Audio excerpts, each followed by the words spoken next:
Hey everyone, I'm Megyn Kelly. Welcome to the Megyn Kelly Show and today's Sunday double feature mega episode. Today we are looking back to two deep dive conversations we had with members of the Trump administration on the week where we just had another one with Vice President J.D. Vance, who we sat with on Tuesday.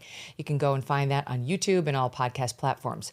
But today I'll look back at past conversations with Secretary of State and National Security Advisor Marco Rubio and DNI Tulsi Gabbard from the beginning of the Trump admin in 2025. In fact, when we did this one, Marco had not yet become National Security Advisor. He was just the Secretary of State before he'd been asked to do every other job in the admin.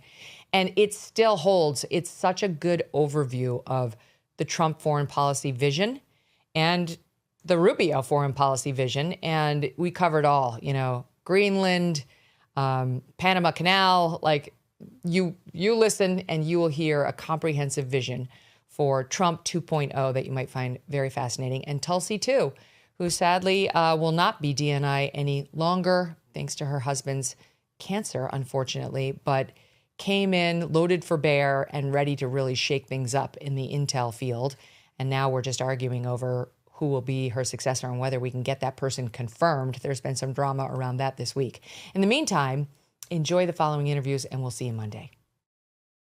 Hey everyone, I'm Megyn Kelly. Welcome to the Megyn Kelly Show. Today, our exclusive interview with the 72nd Secretary of State, Marco Rubio. This is his first long-form sit-down. He said it was his first interview since taking on the new role just over 1 week ago. Of all the Trump 2.0 nominees, he's the only one so far who gained entirely bipartisan support, passing unanimously by the Senate with a 99-0 vote, and as the only nominee to receive a vote on day one of the second Trump administration. On the eve of his first foreign trip as Secretary of State, interestingly to Panama, we get into everything. We go to Greenland, we talk China, we talk Iran, Israel, and we do get into the deep state. Enjoy. Mr. Secretary, thank you so much for doing this. Thank you. It still feels weird to hear that. It does, right? So you're a week in now? 8 days, but I'm not counting. I'm just saying it's been 8 days. Yeah, 9 days. There's so much I want to go over, the change between the Senate and here, how you're, what's it like to be at the heart of the deep state. But let me start with the plane crash. Yeah. It's so awful. It is. It's horrible. Just from a human standpoint of it, to think these are people that were, they were landing. We've all been on these planes. You're getting ready to land. You're excited. You're getting ready to go. Maybe your phone's already connecting because you're ready to get on the ground, and then something like this comes out of the blue, and it's a horrible tragedy. And we don't forget that there were service members involved in this as well who lost their lives in this terrible accident. Obviously, it's not a State Department function, but the key to these is first to honor those who have passed and understand the pain of these families. The second is to figure out why this happened, so that it never happens again. This is a very busy airport, and there's a lot of traffic going in and out through this city. But it's just heartbreaking, and I'm sure as we hear the individual stories of the people involved, we'll be even sadder. Does it underscore at all why President Trump needs his nominees confirmed quickly? Yeah, especially on the response part of it, right? So ultimately there was a failure here at some point. Like, helicopters and airplanes are not supposed to crash into each other in the capital of the United States at one of the busiest airports in the country. This isn't supposed to happen. So it happened for a reason, and someone needs to lead a process that figures out why, and then you need to lead a process to make sure it doesn't happen again. And look, it happened here, it could have happened in some other city too. And so you need to have someone at the head of these departments that are in charge of this. And it may be multiple departments, because it's going to involve DOD, it's going to involve the Department of Transportation, but it may involve other elements of the U.S. government. And you need to have somebody running the agencies, or they will not be, you're just not going to get the same responsiveness. Yeah, God forbid we had something happen on an international basis. Right. You're installed, but Tulsi's, that one could take a while, and there's been a little foot dragging. All right, so you've been in the job now for 8 days. What's the biggest difference between being a U.S. Senator and being the Secretary of State? Well, two things. First of all, my boss is President Trump is a person that moves very quickly. I'll give you a perfect example. This weekend we had a disagreement, not with Colombia, with the president of Colombia, who at 4-something in the morning decided to turn around flights that he had agreed to. We have it in writing. They agreed. These are Colombian nationals, illegally in the United States, and they have, under international agreements, they have to take back their nationals, and they agreed to it. At 4:30 in the morning, he, for whatever reason, was either awake or about to go to bed, and he decided to go on X and write that he had ordered that one plane was halfway there and the other had just taken off, and ordered them turned around. And so in a traditional administration, it would have taken about 2.5 years to react to it. It would have gone through all this and all these policy options. With President Trump, it happened within a matter of hours. It was very quick, and so the ability to execute on action, on directive, is a big difference between being in the Senate. The Senate, the House, play a very important role, but it doesn't have the executive role. And the executive part of it is the one that I think is the biggest difference, the ability to see a problem and under our authorities address it. And when you're working for someone like President Trump, it's going to happen very quickly. There's not going to be a lot of debate going on. In the wake of that plane crash, I had to wonder last night whether, their predecessors from the prior administration were calling Pete Hegseth, were calling Sean Duffy. Have you spoken with Anthony Blinken at all? Was there any sort of good tidings sent your way? Well, it's not at the State Department. It's possible because when we're in our offices, we don't have our phones here in this building because for security reasons. So it's possible they've reached out as of this morning. But the truth of the matter is, there may be a state component if there were internationals on the flights, a citizen of another country. We obviously would notify their embassy or consulate because their families and loved ones for that notification. But I would expect that at DOD because obviously that was the Department of Defense, that was a military helicopter. 3 service members have lost their lives. And then most certainly in Department of Transportation because they have the primary jurisdiction over the FAA and the broader airplane safety challenges. But what about just since you took the job? Does he give you a letter in the way that Biden left one for Trump? He did. He left a very nice note and basically said, welcome to the best job in the world, and I'm here to help anything you need. And it's, like I said, it's a really important job. It needs to become even more important. The State Department, in my view, over the years has become less and less relevant in the making of foreign policy for a variety of reasons, and not because there aren't talented people in the State Department. There are, and I've known that from the past interacting with them, but because it moved too slowly, because it took too long to action, because you gave a directive and it took so long for the State Department to do something because of internal processes or whatever, that largely administrations would start to work around the State Department. And I want the State Department to be relevant again. I want it to be at the center of foreign policy making. And so that's by providing advice to the president, who ultimately makes the decision about what we're going to do.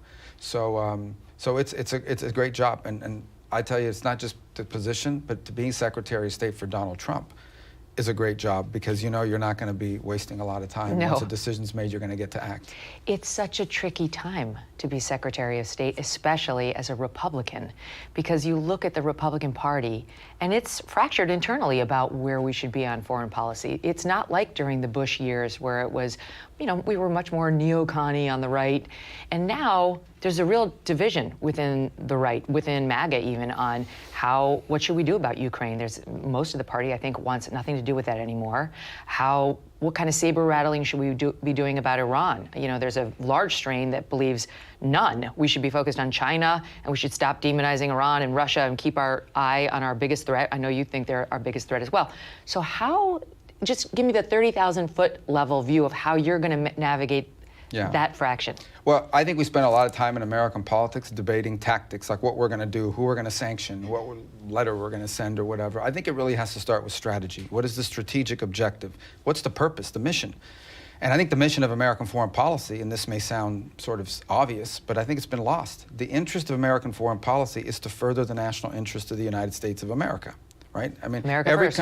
And that's the way the world has always worked. The way the world has always worked is that the Chinese will do what's in the best interest of China, the Russians will do what's in the best interest of Russia, the Chileans are going to do what's in the best interest of Chile, and the United States needs to do what's in the best interest of the United States.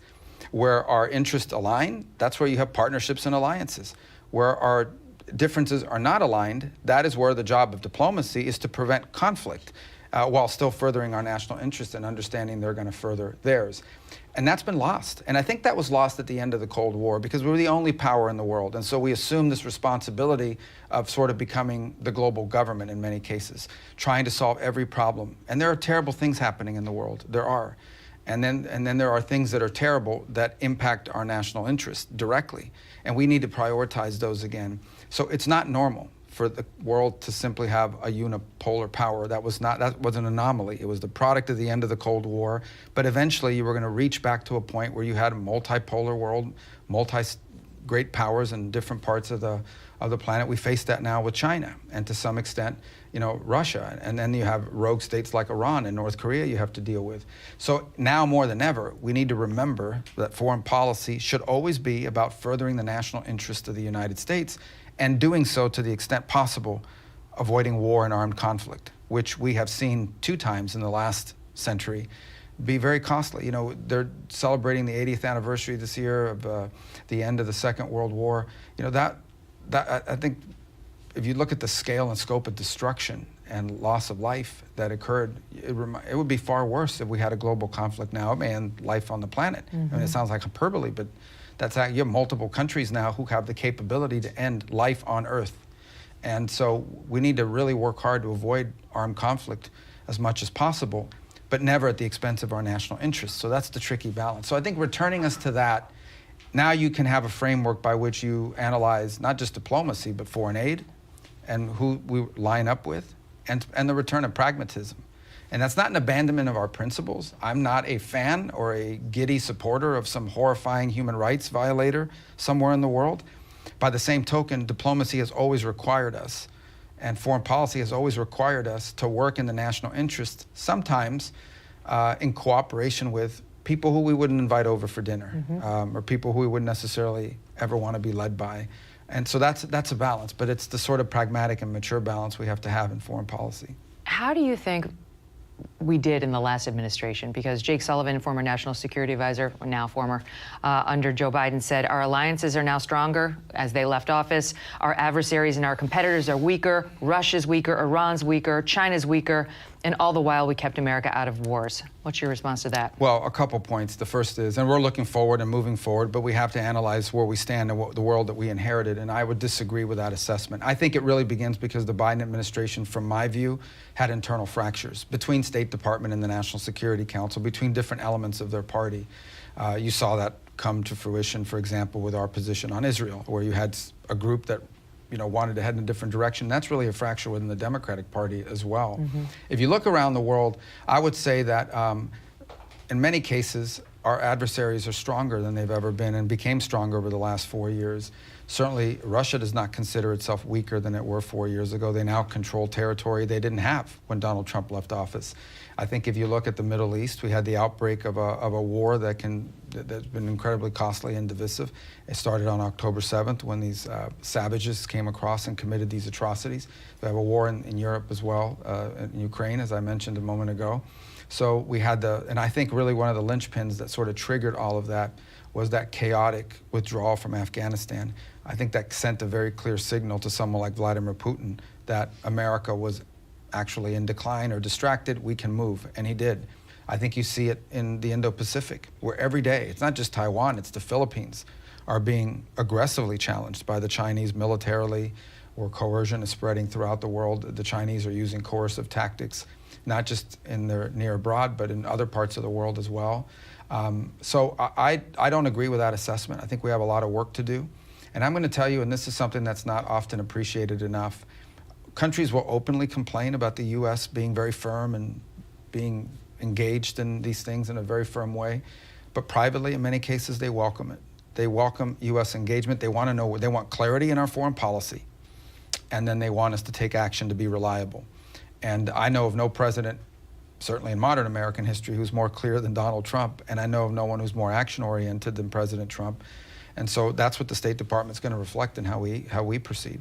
I'm just wondering, as I listen to you, whether you think Joe Biden's mental infirmity, which we all witnessed, especially during his last year in office, cost us anything with these adversaries. Yeah, look, both adversaries and allies analyze everything, just as we do, right? We would watch foreign leaders and how they behave and make decisions upon that.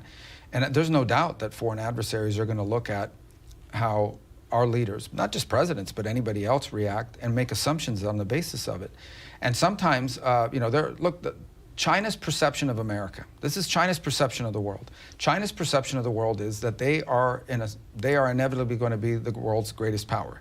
By 2035, 2050, whatever date they've set in their mind, they believe that they're on an irreversible rise, and we are an inevitable decline. That the West at large, but the U.S. in specific, is a tired, spent, former great power in inevitable decline.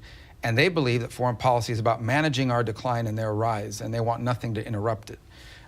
That's how they view the West writ large and the United States in particular. And so anytime our leaders sort of personify their vision of our problems, it only further cements that belief that they have, and frankly invites them to do things that perhaps they wouldn't do if they have a different calculus of us. And by that logic, we got safer the day Trump was inaugurated. There's no doubt. I've seen it. I mean, I'm telling you that, if you look at what happened with Colombia, you know, generally speaking, if a leader had said, I'm going to turn back these planes, I'm not going to take them, we would have sent a note, a démarche, they call it, you know, complaining about it. And we would have then had a high-level outreach back and forth, and we had to figure this out, and it would have taken 6 weeks or what have you. In this particular case, we presented President Trump with options. He immediately took action. And the back channels existed. There was a lot of conversation with other figures in the Colombian government who had agreed to this, and we're trying to figure out a path to get us right. But it didn't take 6 weeks or 6 months. It took 6 hours. Were they shocked when Trump sent out his tweet? Shocked? No, I don't think they were shocked. I think it reaffirmed what they believe about him, and that is that this is not a traditional sort of orthodox American president who is going to be tangled up by interagency, you know, impediments in our government. This is someone who's action-oriented and is going to do things. He's actually going to do what he says. So, yeah, I mean, I don't think they were shocked. I think it was a good reminder. And look, I want to be clear. Like, most of the people in the Colombian government are friendly to the United States. They were horrified by what was happening. I mean, there were leaders of their congressional branch over there that were putting messages on X like, this is crazy, our president's a nutcase. I mean, they were writing that. That's their internal politics. But I think it reaffirms what a lot of leaders believe about America under Donald Trump, and that is we are led by someone who is not very mysterious. He's going to tell you what he's going to do, and he'll actually do it. And I think foreign policy works a lot better when you're led by someone like that. Now, does that make your job easier then? Easier, no doubt. So you can just say, hey, look, the boss has said exactly how he feels, believe him. I mean, I think oftentimes people think there's posturing going on. Well, they don't really mean this, or they're not really going to do it. I think in my particular case, I don't have to make that argument, right? Right. I mean, I think they understand it. I think it's also a lot of pragmatic. I mean, every conversation I've had with foreign leaders, to the extent it's been conflictive or that we've had areas of conflict to talk about, I've been very clear, and that is, look, I expect you to do what you're doing because you're acting in your national interest. And I know you've gotten used to a foreign policy in which you act in the national interest of your country, and we sort of act in the interest of the globe, or the global order. But we're led by a different kind of person now, and under President Trump, we're going to do what you do. And one of the terms that President Trump loves is reciprocity. And it's very simple, but I think people would understand it. If you charge us a 50% tariff for an American product to enter your country, we should charge you a 50% tariff here. Maybe 55, you know, President Trump likes to have leverage too. And who would not argue that that's not fair? And how can you argue against it? But that's been our policy in many cases. In country after country around the world, we have no access to their markets, but their products have open and free access to ours. How can that continue? That's absurd. I think anybody who has common sense would argue that. Frankly, I think a lot of these leaders have been wondering why it took us so long to figure that out. But under President Trump, they know we have. The New York Times said, okay, you guys got away with this with Colombia, but you're not going to be able to pull that trick with Russia, with China, with Iran. If you try to sort of bully these stronger nations in this way, it's not going to go very well. Is that a fair point? Well, we're not interested in bullying anybody, and we don't feel like we bullied Colombia. We feel like we had a deal. Colombia signed a deal. They signed a piece of paper that said, yes, send us these airplanes, and then halfway into the flight, they broke it. And so our answer was, well, now we flew these planes. We had to bring them back to the United States. So now you're going to come pick them up. Why are we going to pay for those flights? Because you canceled them. It's not bullying. They broke a contract that we had made with them. Obviously, look, China has nuclear weapons. They're tough people. There's no doubt about it. They're tough people. They have nuclear weapons. They're a great power with a large economy. They're going to be a global power, but it can't come at our expense. And so ultimately, when you're dealing with great powers like China, it's going to be at the highest levels of their president and ours, or their premier and ours, and our president. And that interaction will happen. In the case of Russia, the same. Obviously, there's going to be, whatever happens with Russia will be a Putin-Trump dynamic. But I think most certainly, sure. I mean, the world is, the way you treat, not the way you treat countries, but the way you approach a nation has to be based on the strategic balance. But I don't view that we bullied Colombia, nor do I think these articles about, oh, they're going to turn to China. That's absurd. That's an absurd argument. I think the overwhelming majority of people in Colombia, a country I know very well, don't even like their president. I mean, this guy had an election today, he would lose. Well, he'd lose. I mean, he's unpopular in Colombia. I mean, that's not up to us. People there will get to vote, and they'll decide who they want to lead them. But I think a lot of their people in their business class are like, what's this guy doing? This is absurd. I mean, it's normal that we were deporting people to Colombia just like we deport people to every country in the world. And by the way, if there are illegal American immigrants in another country, we would have to accept them coming this way. Right. So I don't pay a lot of attention. Most of the people, unfortunately, that opine on the more I have been delved into foreign policy and the more I read people who claim to know about foreign policy, the more I realize that a lot of the people we believe are experts have no idea what they're talking about. There's a large delta. What about, you mentioned China. Did you recently have a call with the foreign minister? And there was a report that you received a sort of warning that you needed to basically watch somebody yourself. told me that, and that's so two things that the game that they play. Number one is they put out an English translation and they put out a Chinese translation, and they don't always overlap. The call was very straightforward, and I basically said, you're acting in the best interest of China, we're going to act in the best interest of America. We're two great powers, and in areas where we can work together, there's probably no problem in the world we couldn't solve working together. In areas where we have disagreements, we have a responsibility to manage it so it doesn't escalate into something catastrophic, but be clear that we're going to do these things. I did not, at least the translator that was on the call, did not say anything to me that I felt was over the top. But then they put out these games. They like to play these games. They put out these translations where it says one thing in English and then it's translated in a different, they use a different term in Mandarin. So he was warned not to overstep himself. They never said that, and if they had, I would have told them, well, I would say the same to you, don't overstep either. And but that didn't happen, at least not on the call, or at least maybe their interpreter didn't want to interpret it that way. But that was not the readout we got. But it's silly and and irrelevant. What really matters is the decisions we make moving forward. And you know, China wants to be the most powerful country in the world, and they want to do so at our expense. And that's not in our national interest, and we're going to address it. We don't want a war over it, but we're going to address it.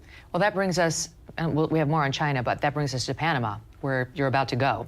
And China's obviously playing a role down there, and is one of the reasons why President Trump has been saying, we want the canal back. We never intended to give it to the Chinese. That was never the game plan. They don't technically control the Panama Canal, but they do have interest down there. Can you explain it so people they're can all over understand it? Panama. A few years ago, Panama made a decision that they were going to de-recognize Taiwan and align with Beijing, and with that came all sorts of money that was provided to the then president's administration for projects and things of that nature, but also Chinese investment. And one of the main investments they have is in these two port facilities on both sides of the canal, and all kinds of other infrastructure, cranes and the like. And so people will argue, well, that's not China, that's a company based in Hong Kong. Well, a company based in Hong Kong is the government of China. You are not a company in China if the Chinese government doesn't control you. It's similar to the argument about ByteDance and TikTok, which is every company that operates from China or Hong Kong, which is controlled by China, more than ever controlled by China, it's no longer autonomous, they have to do whatever the government tells them. And if the government of China in a conflict tells them, shut down the Panama Canal, they will have to. And in fact, I have zero doubt that they have contingency planning to do so. That is a direct threat. So it's a technicality, but in reality, if China wanted to obstruct traffic in the Panama Canal, they could.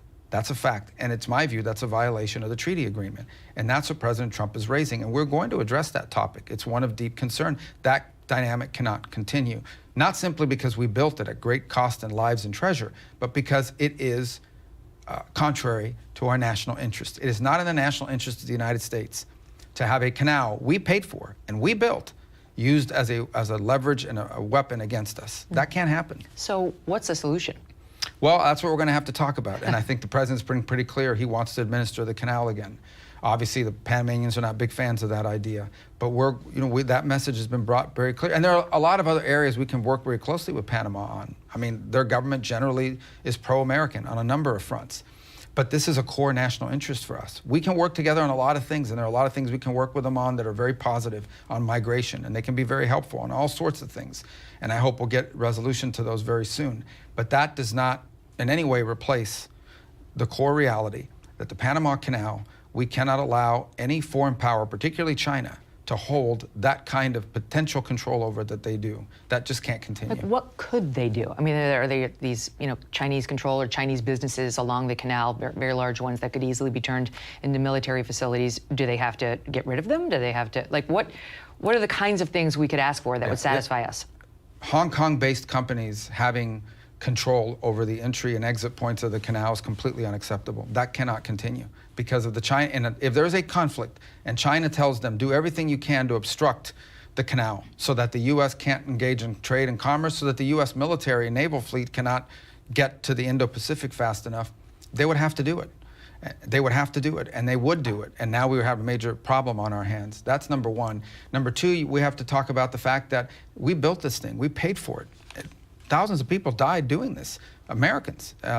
And somehow our naval vessels who go through there and American shipping that goes through there pays rates, some cases higher than other countries are paying, or for example, a vessel from China. That's also not acceptable. It was a terrible deal when it was made. It should never have been allowed. They're going to tell you that it's set by an independent administrative entity and not the government. That's their internal problem. They'll have to figure that out. But we should not be in a position of having to pay more than other countries. In fact, we should be getting a discount or maybe for free because we paid for the thing. There, too, like you mentioned with Colombia, is there a risk if we play too hardball, we drive them into the arms of the Chinese?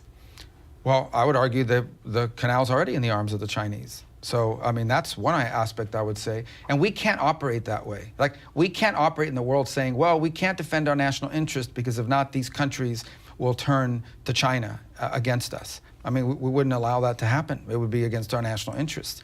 So, but that said, I hope we don't get to that point, right? We have on so many topics, have a very good working relationship with Panama and with their government. And I want that to continue, but we have a core national interest that's at stake. They should understand that. And I think that they will understand that, and it needs to be addressed. And we'll do that. We'll do it in the right forum. We'll do it appropriately. We're not here to embarrass anyone or cause internal friction or problems for them. But I can assure you if it was the other way around, and that was a canal that the Chinese had built, they would be very forceful about it. So we can no longer operate in the world with two hands tied behind our back. People need to understand that Panama's not exactly about Panama. It's about the Chinese, which you've been jumping up and down about for a while, warning that people may not realize just how grave the threat is.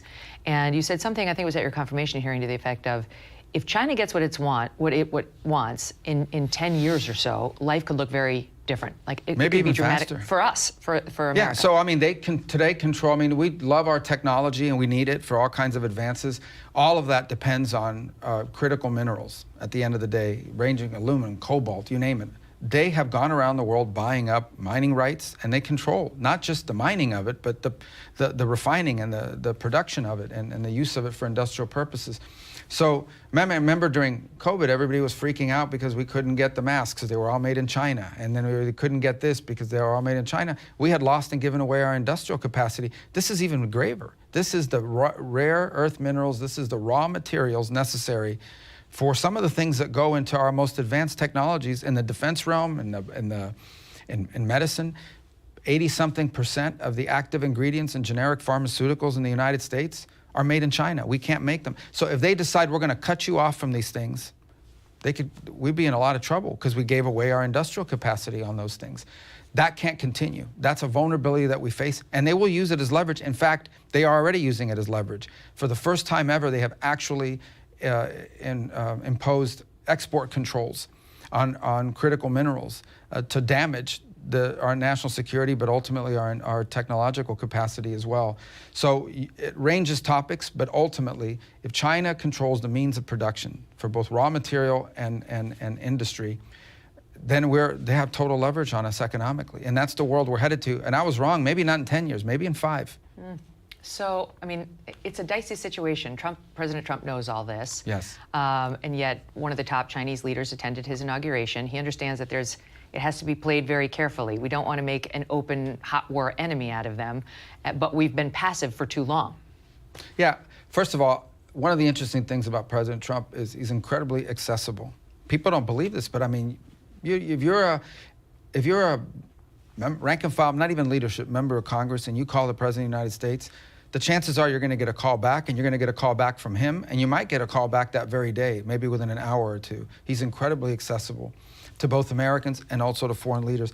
His policies generally have been, I'll meet with any world leader. You know, I'll engage with any world leader. That doesn't mean just because you're meeting with them, you're giving anything away, but he's willing to engage. In the case of China, there's two things. I've just described one, which is the grave threat that they pose to our national interests. And the other is the mature realization that no matter what happens, China is going to be a rich and powerful country. We are going to have to deal with them. In fact, and I said this in my call with their foreign minister, but I've said this publicly, the future, the history of the 21st century will largely be about what happened between the U.S. and China. So for us to pretend that somehow we're not going to engage with them is absurd. Now, we should engage on our national interests. That is, engagement and concessions are two different things. What's been horrifying is that for 25 or 30 years, we've treated China as a developing country, and we allowed them to continue to do things that were unfair. We said, go ahead, let them cheat on trade, let them steal our technology, because when they get rich, they'll become just like us. They became rich, they did not become like us, and now they want to continue to have these unfair benefits. That has to stop. And they built up their military. Their military, their industrial capacity, but all over the world, their control of critical minerals. Again, I go back to them because buying people up don't land think in the about United it. States. Buying up farming land in the United States in particular as well, because they need to produce food and they want to be able to control that. They're doing it because it's in their national interest. They are doing, frankly, what I would do, well, maybe not the human rights violations, but they are doing what anyone would do if they were the leader of China. They are acting in China's best interest. What's been missing is American policy that acts in our best interest, and that needs to return. How does Greenland fit into all of this? Well, the Arctic, which has gotten very little attention, but the Arctic Circle and the Arctic region is going to become critical for shipping lanes, for how do you get some of this energy that's going to be produced under President Trump. These energies rely on shipping lanes. The Arctic is some of the most valuable shipping lanes in the world. As some of the ice is melting, it's become more and more navigable. We need to be able to defend that. So if you project what the Chinese have done, it is just a matter of time before, because they are not an Arctic power. They do not have an Arctic presence, so they need to be able to have somewhere that they can stage from. And it is completely realistic to believe that the Chinese will eventually, maybe even in the short term, try to do in Greenland what they have done at the Panama Canal and in other places, and that is install facilities that give them access to the Arctic with the cover of a Chinese company, but that in reality serve a dual purpose, that in a moment of conflict, they could send naval vessels to that facility and operate from there. And that is completely unacceptable to the national security of the world and to the security of the world and the national security of the United States. So the question becomes, if the Chinese begin to threaten Greenland, do we really trust that that is not a place where those deals are going to be made? Do we really trust that that is not a place where they would not intervene? You don't think Denmark would stop them? I think that's been the president's point, and that is that Denmark can't stop them. They would rely on the United States to do so. And so his point is, if the United States is on the hook to provide, as we are now, we have a defense agreement with them to protect Greenland if it comes under assault. If we're already on the hook for having to do that, then we might as well have more control over what happens there. And so I know it's a delicate topic for Denmark, but it's, again, a national interest item for the United States. So there was a conference call between President Trump and the Danish Prime Minister. Apparently didn't go very well. Reportedly involved some sort of a meltdown on the Prime Minister's part. They don't want to give it up. So what options does that leave us? Because President Trump did not rule out economic or potentially military use. Well, I think President Trump's, what he has said publicly is he wants to buy it. He wants to pay for it. And how we worked on something like that, how something like that is approached, obviously is probably done better in the appropriate forums. A lot of the stuff is done publicly, and it's not helpful because it puts the other side in a tough spot domestically. So those conversations are going to happen, but this is not a joke. Like what he is saying is pretty accurate. I mean, people don't talk about it for years. This is not about acquiring land for the purpose of acquiring land. This is in our national interest, and it needs to be solved. President Trump's put out there what he intends to do, which is to purchase it. I wasn't privy to that phone call, but I imagine the phone call went the way a lot of these phone calls go, and that is, he just speaks bluntly and frankly with people. And ultimately, I think diplomacy in many cases works better when you're straightforward as opposed to using platitudes and language that translates to nothing. So when President Trump said he might use economic or military coercion, what does that mean? What is military coercion? I don't remember him saying military coercion. He did. Think he was asked, what would you rule out? Would you rule it out? Right. I don't think he's in the, listen, he also brings to this. He said, no, I won't rule it out. Because he brings to this This is a businessman who's involved in politics, not a politician involved in politics. So he approaches these issues from a transactional business point of view. So he is not going to begin what he views as a negotiation or a conversation by taking leverage off the table. Okay. And that's a tactic that's used all the time in business. It's being applied to foreign policy, and I think to great effect in the first term. I mean, you look at the Abraham Accords, and the Democrats mocked the Abraham Accords when they were made. And then by the end of the Biden administration, they became the linchpin of a lot of what we're hoping to build on. That never would have happened had there not been a transactional approach. You look at what his envoy to the Middle East, Steve Witkoff, has achieved. The Biden administration asked Witkoff. They asked for him to be involved in these conversations. He has brought a businessman's approach to a very delicate and intractable foreign policy challenge and delivered a ceasefire that obviously is tenuous and has long-term challenges to it. But there are hostages being released every day. That didn't happen for over a year and a half until he became involved. And that's the president's envoy and very close friend who's brought the same kind of business approach to some of these challenges. So let's look forward 4 years. Does the U.S. own Greenland?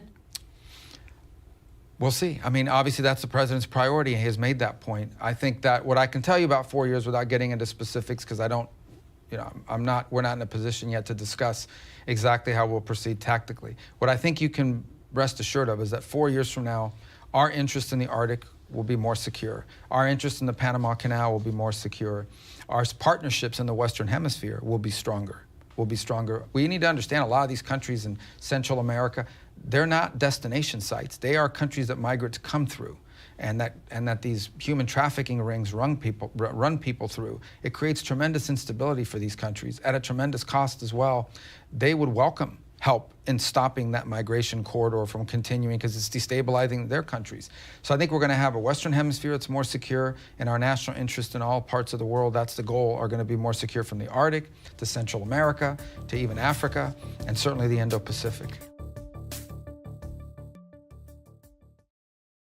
We talked about Colombia. That's part of President Trump's effort to shore up our borders and get rid of the illegal aliens who came under Joe Biden. Part of that's going to include, yes, Canada, he's said that as well, but also obviously Mexico.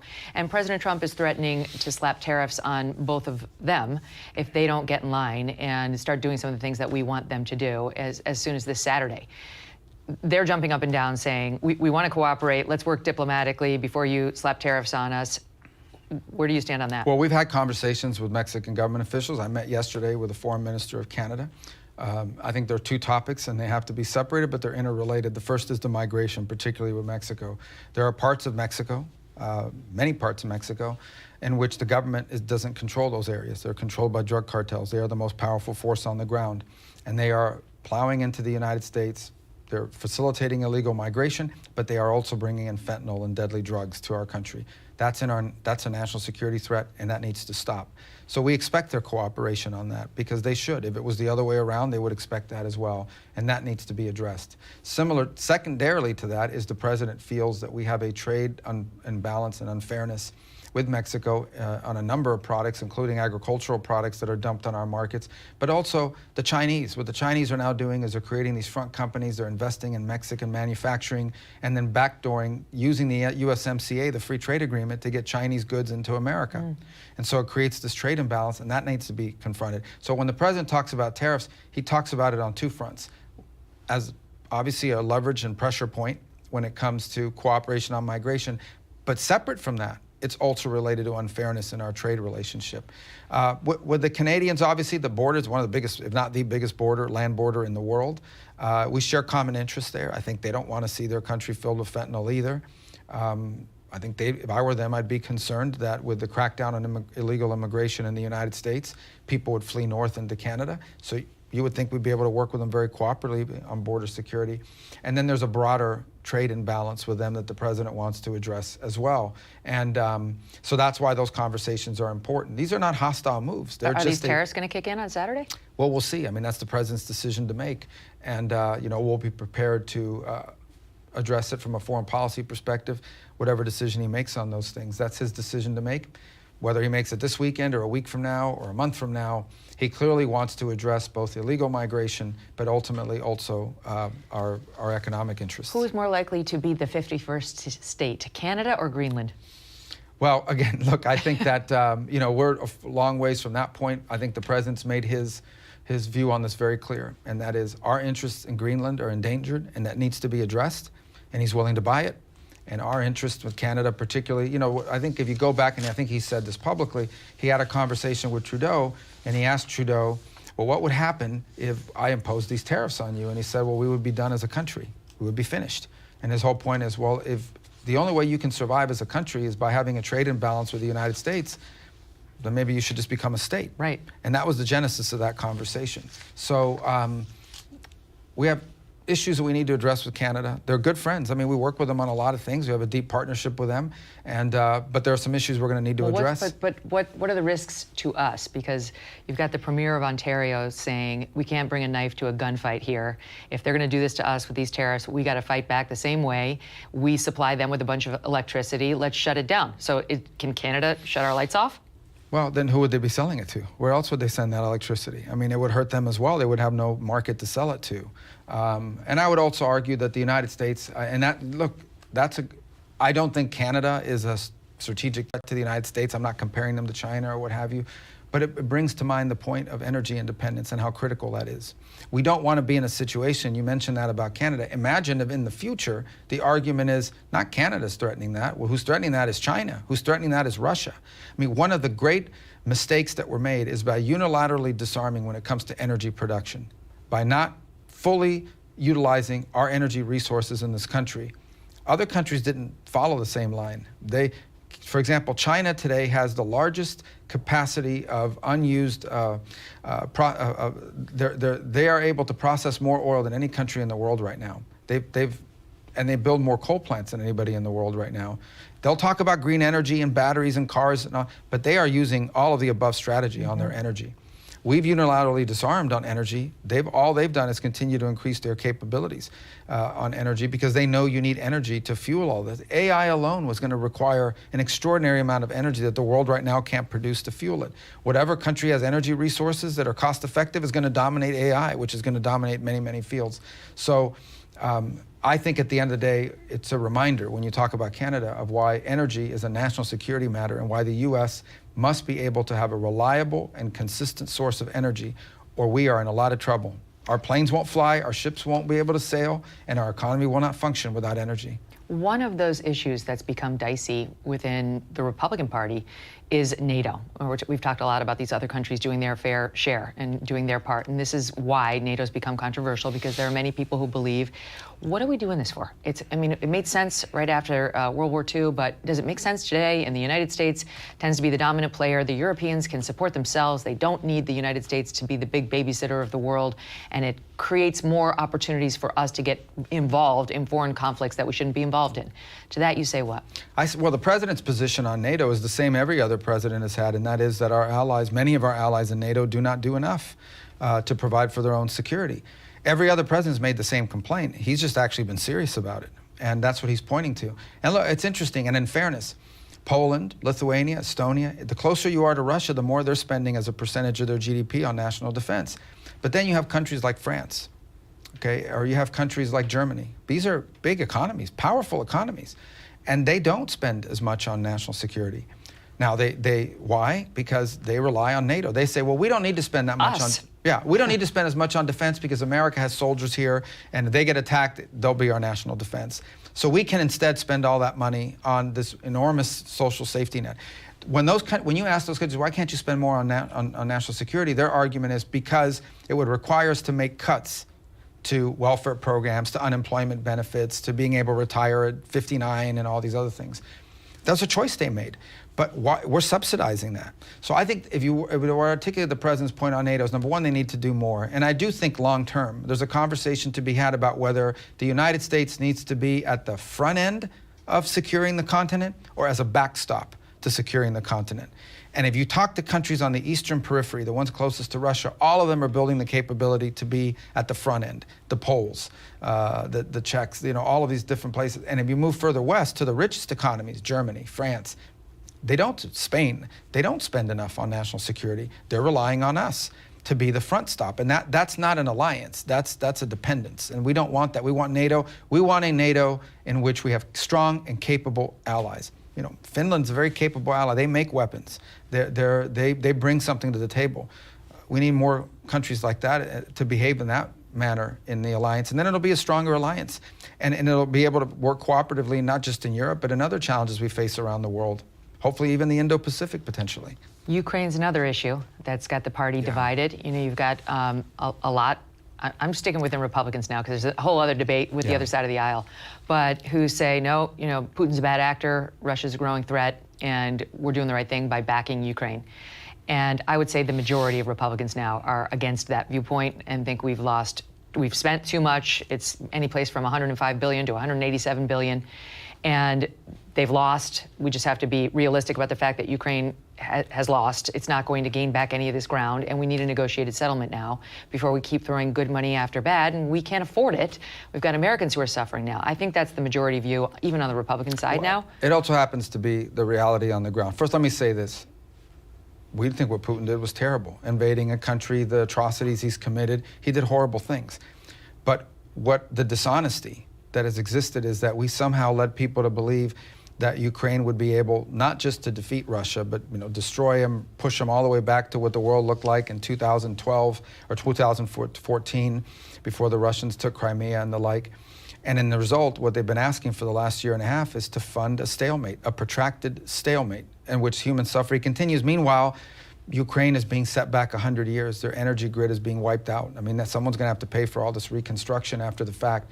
And how many Ukrainians have left Ukraine living in other countries now? They may never return. I mean, that's their future, and it's endangered in that regard. So the president's point of view is this is a protracted conflict, and it needs to end. Now, it needs to enter a negotiation. In any negotiation, both sides are going to have to give something up. I'm not going to pre-negotiate that. I mean, that's going to be the work of hard diplomacy, which is what we used to do in the world in the past, and we were realistic about it. But both sides in a negotiation have to give something. And that's going to take time. But at least we have a president that recognizes that our objective is this conflict needs to end, and it needs to end in a way that's enduring, because it's an unsustainable. On all sides, it's ultimately unsustainable. For Russia's paying a big price for this in their own economy, their inflation rate and the like. But at the end, that's the president's position. And it's the truth. And I think even a growing number of Democrats would now acknowledge that what we have been funding is a stalemate, a protracted conflict, and maybe even worse than a stalemate, one in which incrementally Ukraine is being destroyed and losing more and more territory. So this conflict needs to end. Who's the bigger problem in reaching a final negotiated settlement there, right? Is it Putin or is it Zelensky?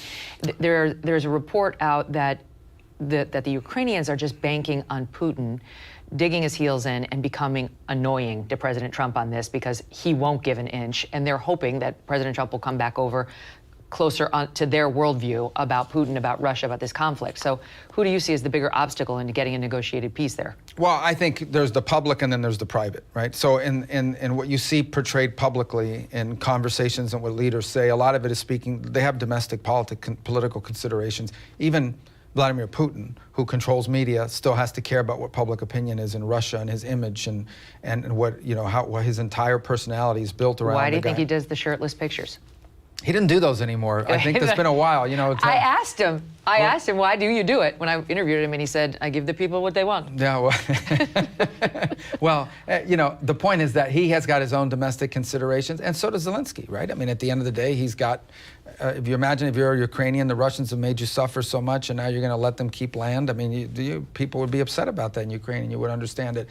And then there's the mature realities of life on this planet. And that's where this work is going to have to be defined. Both sides are paying a heavy price for this. Both sides have incentive for this conflict to end. Both sides are, it's not going to end with the maximalist goals of either side. And there's going to have to be a lot of hard work done. And I think only the United States, under the leadership of President Trump, can make that possible. But it won't be easy, and it'll take some time. But it's certainly something I know he's strongly committed to seeing happen. And then there's Israel and the return of the hostages, which still include Americans. Right. Supposedly, we're going to get 3 Americans back in the first tranche, the first phase of this hostage deal. Do you believe we will? And what are we going to do if we don't? Well, I expect we will, because that's the agreement that was made.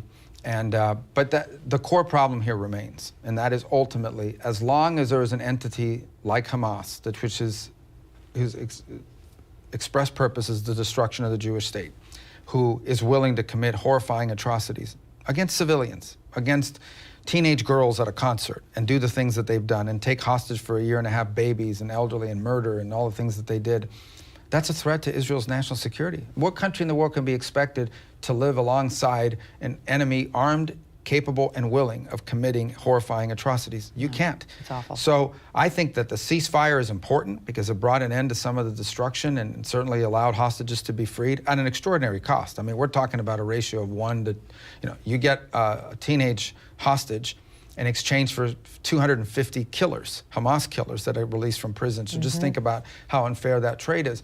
But it tells you how much, we value life compared to what the other side, the Hamas animals, view this. Now that said, the real challenge here is going to be what happens when the ceasefire period expires. Who's going to govern Gaza? Who's going to rebuild Gaza? Who's going to be in charge of Gaza? Because if the people who are in charge of Gaza are the same guys that created October 7th, then we still have the same problem. Past is prologue. It is. And so now the good news in the region is in Lebanon, we have a government that hopefully will become more powerful than Hezbollah in the Lebanese government, and there's a ceasefire that was extended there that ultimately will lead to that.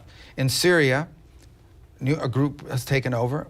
These are not guys that would necessarily pass an FBI background check per se. No, would not be coming over for Sunday dinner. But if there's an opportunity in Syria, if there is an opportunity in Syria to create a more stable place than what we've had historically, especially under Assad, where Iran and Russia dominated and where ISIS operated with impunity, we need to pursue that opportunity and see where that leads. And if you have a region in which you have a more stable Syria, a more stable Lebanon where Hezbollah is not able to do the things it does on behalf of Iran, a weakened Iran, who's now lost all of these proxies, it now opens the door to things like a deal between Saudi Arabia and Israel, which would change the dynamic of the region.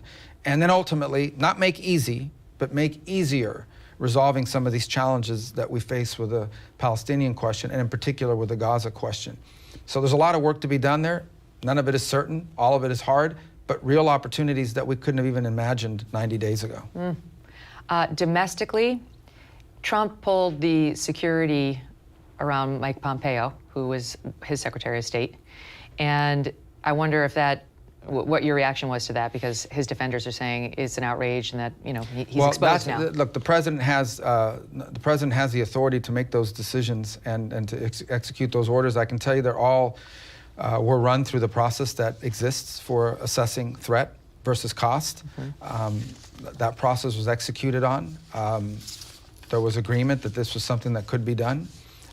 I've never taken lightly, and if circumstances change, and new threats emerge or additional threats emerge, that will always be an option to address.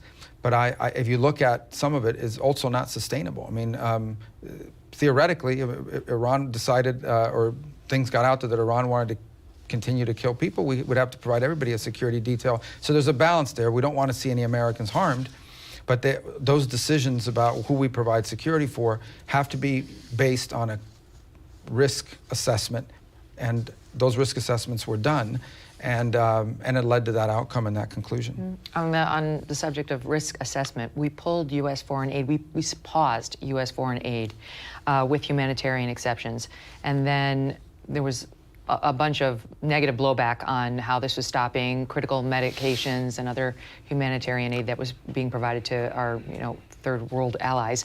Now we've loosened that spigot again. So the criticism is that we got too far ahead of our skis by pulling too much too soon, in which response to which you say what? I mean, we didn't issue a pullback. We issued a clarification. We always said from the very beginning, with the exception of Israel and Egypt, because that security assistance is a cornerstone of that Camp David Accord and the deals that were made there and are critical to that region. With the exception of that, we said all foreign aid is paused for 90 days, except for things that save lives. And what was mentioned in the executive order were things like food and the like. We went back, people say, well, we have medicines that we've paid for and that are deployed, and it's sitting on a shelf somewhere, and we are not authorized to give it to people. So I said, all right, it makes no sense for us, if we already paid for the medicine, not to distribute it and give it to people. We don't want to see people die and the like. But this, I think what's important is to talk about the purpose of this pause, okay? If I went to these foreign entities, $60 billion a year, if I went to these and said, okay, show me your foreign aid programs and what they do, historically we've gotten very little cooperation. But if you go to them and say, okay, your money is stopped until you tell us what you do, now you get a lot more cooperation. So now a process exists, and that process is you apply for a waiver. And everybody knows how to apply for a waiver. They know how to come forward and say, this is what our program does. This is why it's important. This is why it makes America safer, stronger, or more prosperous. This is why it's in our national interest. Now we get details about these programs, and we may say, okay, the program gets a waiver. Or we may say, well, the program gets a partial waiver. You do 5 things, 3 of them are critical, 2 of them remain under pause. That's what it gives us the opportunity to do now, thinking of it almost as an audit, but not an audit in which we're voluntarily asking for cooperation. I think we're now getting a lot more cooperation because otherwise you don't get your money. And so I think as the weeks go on, you will see more and more programs come back online because we've had a chance to review what they actually are. Some will be partial, some will be full. But we've got to get control of this. We have this thing that I've called the foreign aid industrial complex. All these entities around the world that are getting millions and millions of dollars from the United States, we have to make sure that it's aligned with our national interest, that we are prioritizing that and that we're spending it on things that really matter and are really producing. Like we don't want 50 million in condoms to the Palestinians? They deny that that's true. The Biden administration denied that. Well, but part of it was they may deny the number, but they can't deny that there are things that we were doing in Gaza that had nothing to do with saving lives on the short term or even helping with a ceasefire. Here's the broader point, and I don't know, I'm rounding numbers here, but on USAID, about less than 12%. Let's be fair. Let's say 12.5% of every dollar, so 12 cents of every dollar, ultimately reached the end recipient. Wow. That means the rest of the money was going to fund some NGO somewhere, some organization.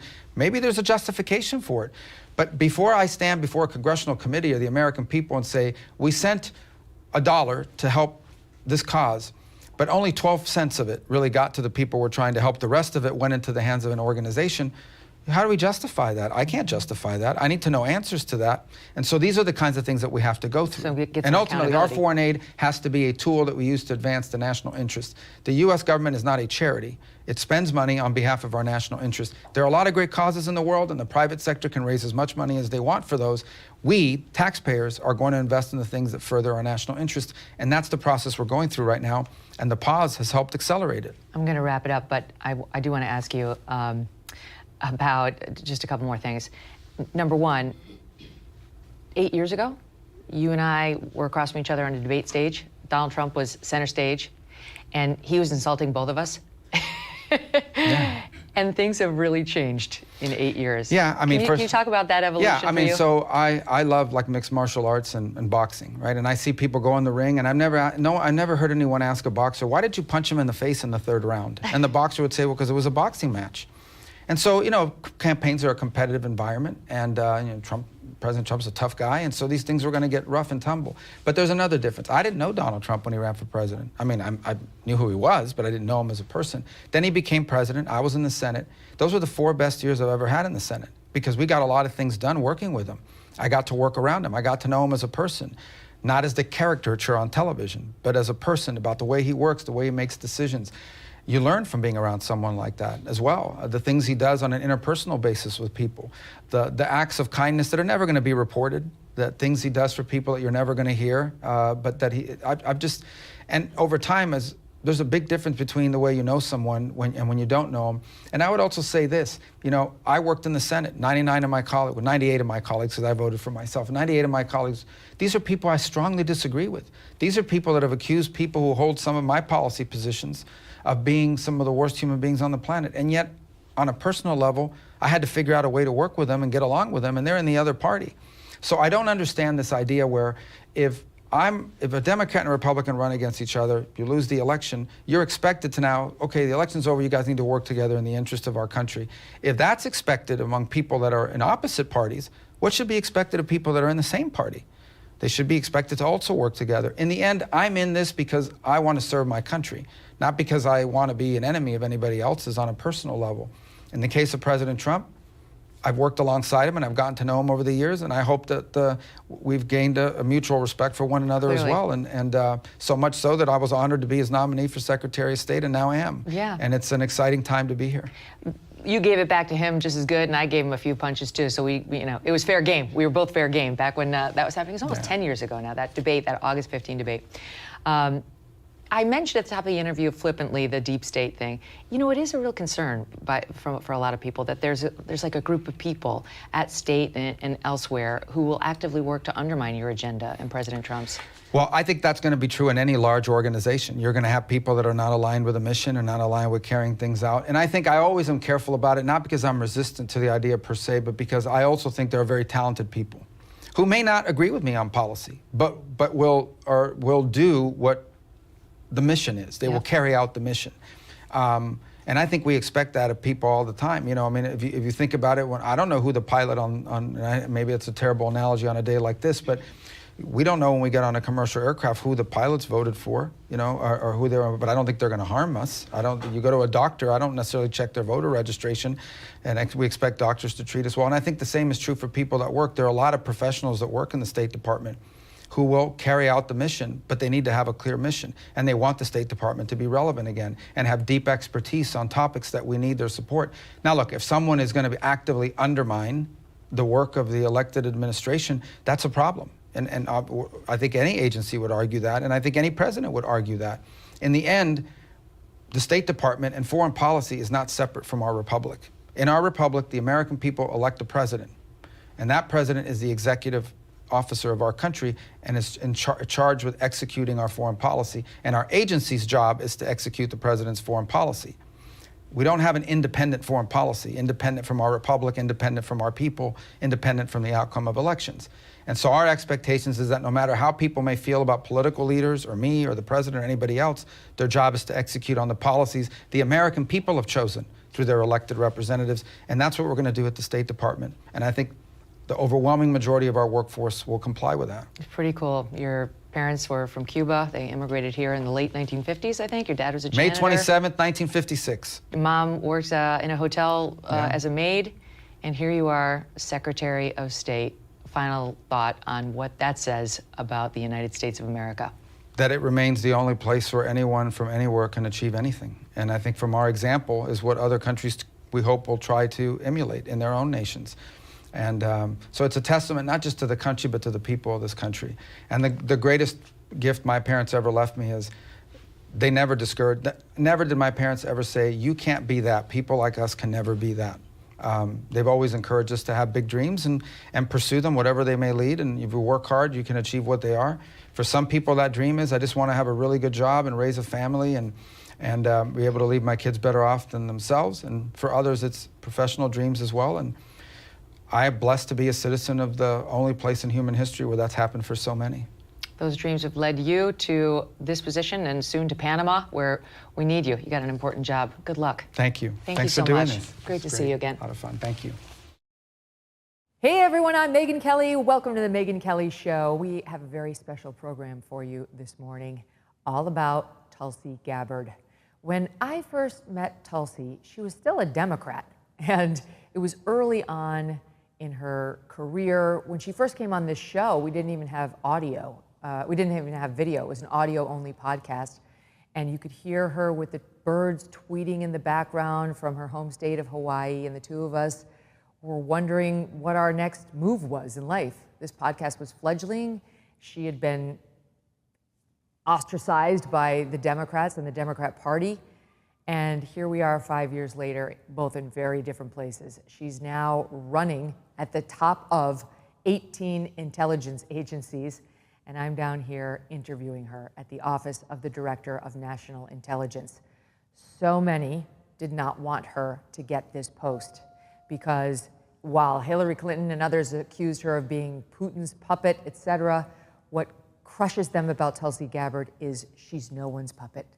She won't be bought, she won't be bullied, and she won't be cowed in saying how she really feels by the military-industrial complex or anyone else. So we just completed a fascinating hour-long talk about so many different things. It's Tulsi like you've seen her a bit before, you know, still straightforward and moving and honest in her commentary, but in a brand new, really big role. Enjoy. Tulsi Gabbard, I'm so excited to be here with you. There's significance to where we are. Why? Yes. So we're sitting here in the lobby of the buildings known as Liberty Crossing of the Office of Director of National Intelligence. This organization was formed because of the disaster of the intelligence community that could have prevented the attack on 9/11 had there been an integration of intelligence, had the CIA been talking to the FBI and all of these different people who had different pieces of information but weren't talking to and sharing that information and intelligence with each other, followed by the intelligence failure of the Iraq War that ultimately led to the creation of this organization. So we're sitting here in the lobby. This is the very first interview that's ever been done in this lobby and potentially in this building anywhere. So I'm honored. It's a special day. And this is the 20th anniversary of the founding of this organization. Wow. Yeah, your role was created after 9/11. Yes. As a result of all that. Now you oversee 18 intelligence agencies. Yes. Can I just ask you as a practical matter? You come in, you had a background in intelligence when you were in the House. It's not like you'd never touched it. I was on the Armed Services and the Foreign Affairs Committee, so it was interesting as a member of Congress there for 8 years on those subject matter committees. I was a customer of intelligence very frequently, some of the highest levels of intelligence as well as kind of the broader intelligence briefings that we had. And so I, at that time, experienced a level of frustration that's common if you were to ask most members of Congress, in that the briefings that we received then, more often than not, were things that we had already read about in the newspaper or seen on the news the night before, and just didn't get much value from it to better inform the decisions that we had to make related to our military or military operations or foreign policy decisions. And that was, I left Congress in, my last day was January 3rd of 2021. And as I was going through the confirmation process for this job, and I was meeting with the different senators, it was interesting that they expressed that same frustration to me, and many of these senators were members of the Intelligence Committee, wow. Which really spoke to how much work there is to do still. So you show up here, you get confirmed. Yeah. I mean, what's the first thing that happens? As a practical matter, do you say, like, let me see the JFK files? Like, what do you do? I have a long list of things I'm working through, but honestly, the first thing that I did was actually send out an email to all the people who work here and said, I'll be down here in this lobby where we are right now. I think it was at 12 o'clock, and if you're free, I'd love to come and introduce myself and say hello. It was standing room only here. I was grateful to be able to have the opportunity to just immediately address those who work here, intelligence professionals, analysts, people who are subject matter experts in different areas, some of the support staff who are here and kind of keep the lights on. And they gave me a very warm welcome, and I laid out who I am, my background, and the mandate that the American people delivered by electing Donald Trump, and why I'm here, the purpose that we all are here for, to serve the American people, to ensure their safety, security, and freedom, first and foremost. And let me just tell you this, I got a number of notes. I told them, let me know what you think is going right. Let me know what you think needs fixing. You can find my email address, you can find my number, and I started to get notes from people, one of which came from a guy who has worked here since its founding. And it really, I'll never forget it, because he said not once has any other director ever come and done anything like this. Wow. And second, he said, I'm so happy that you're here and the changes that you seek to make, now I can finally breathe. Oh, wow. So a simple gesture of coming and saying, this is who I am. I look forward to working with you to serve our country, to refocus the intelligence community back on its core mission, to get rid of the distractions, the weaponization, and all of the other noise that has undermined the trust that the American people may have had long ago in the intelligence community. It just speaks to the vacuum of that leadership that unfortunately has existed for so long. So how do you, I have no doubt that the people in this building like you as a person, but you have to fight the deep state's loathing of your boss, right? I mean, there's no question, there's a fair amount of loathing by Democrat, lifers that work in these buildings for him. Yes. And that's why I think we see leaks, whether it's at the Pentagon or from here, and you've had a couple, and you've handled them very well and very firmly. But how do you battle that? I mean, it's like they have an agenda. Yeah. Well, I'm sure there are people who work here and within the intelligence community who probably don't think or speak very kindly of me either, specifically because, again, through the president's leadership and the mandate of the American people, I know exactly what I need to do here and how deep the rot is within the intelligence community that has to be rooted out. So yes, bringing about transparency and accountability, shining a light in areas that haven't seen the light in a very long time, if ever, really pushing for the declassification of documents that the president has listed in several of his executive orders, and reminding people here, especially in the area of declassification, there's so much protection. We got to hold on to all the secrets instead of really thinking about what is in the best public interest. And so obviously starting with the assassination documents related to President John F. Kennedy, Senator Robert Kennedy, and Martin Luther King Jr. is the starting point, but there are many other areas where we have to bring about transparency. We have, in order to achieve accountability and deliver that to the American people, reminding people here every single day that the American taxpayers pay for this building. Yeah, there are secrets. Exactly.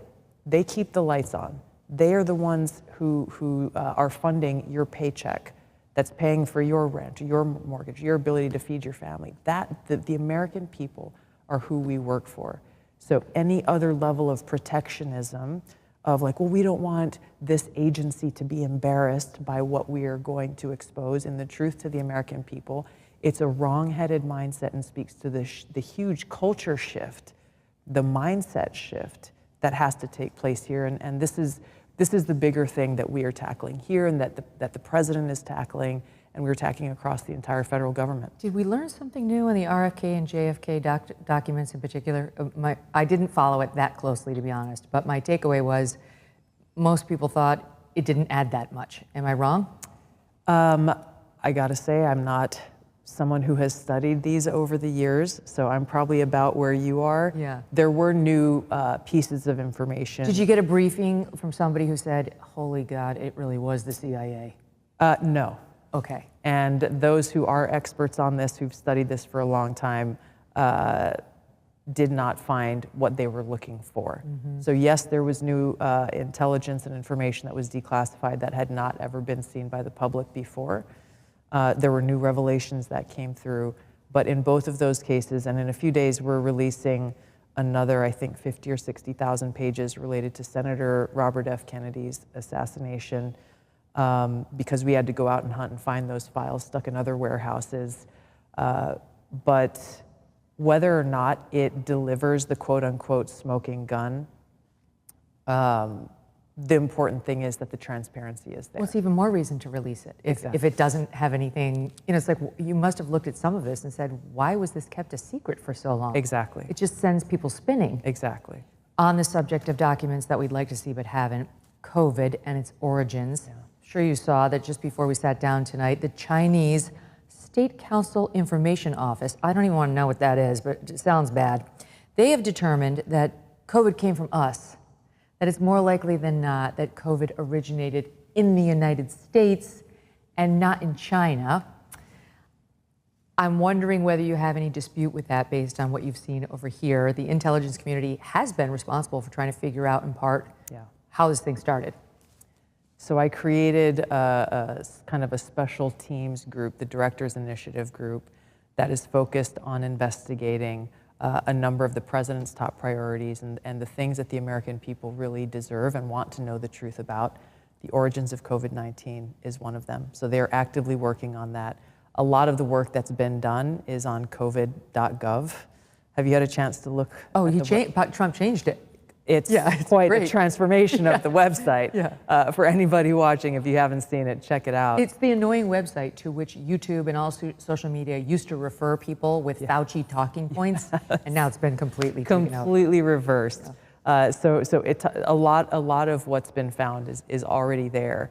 But the thing that we are working with Jay Bhattacharya, the new NIH director, on with, as well as Secretary Kennedy, is looking at the gain of function research that in the case of the Wuhan lab, as well as many of these other biolabs around the world, was actually US funded and leads to this dangerous kind of research that in many examples has resulted in either a pandemic or some other major health crisis. But let me ask you specifically, because we already know that EcoHealth Alliance was partnering with this Wuhan lab to do gain of function research. That's right. We just have never been able to have somebody say, it was that exact experiment that led to this COVID bug.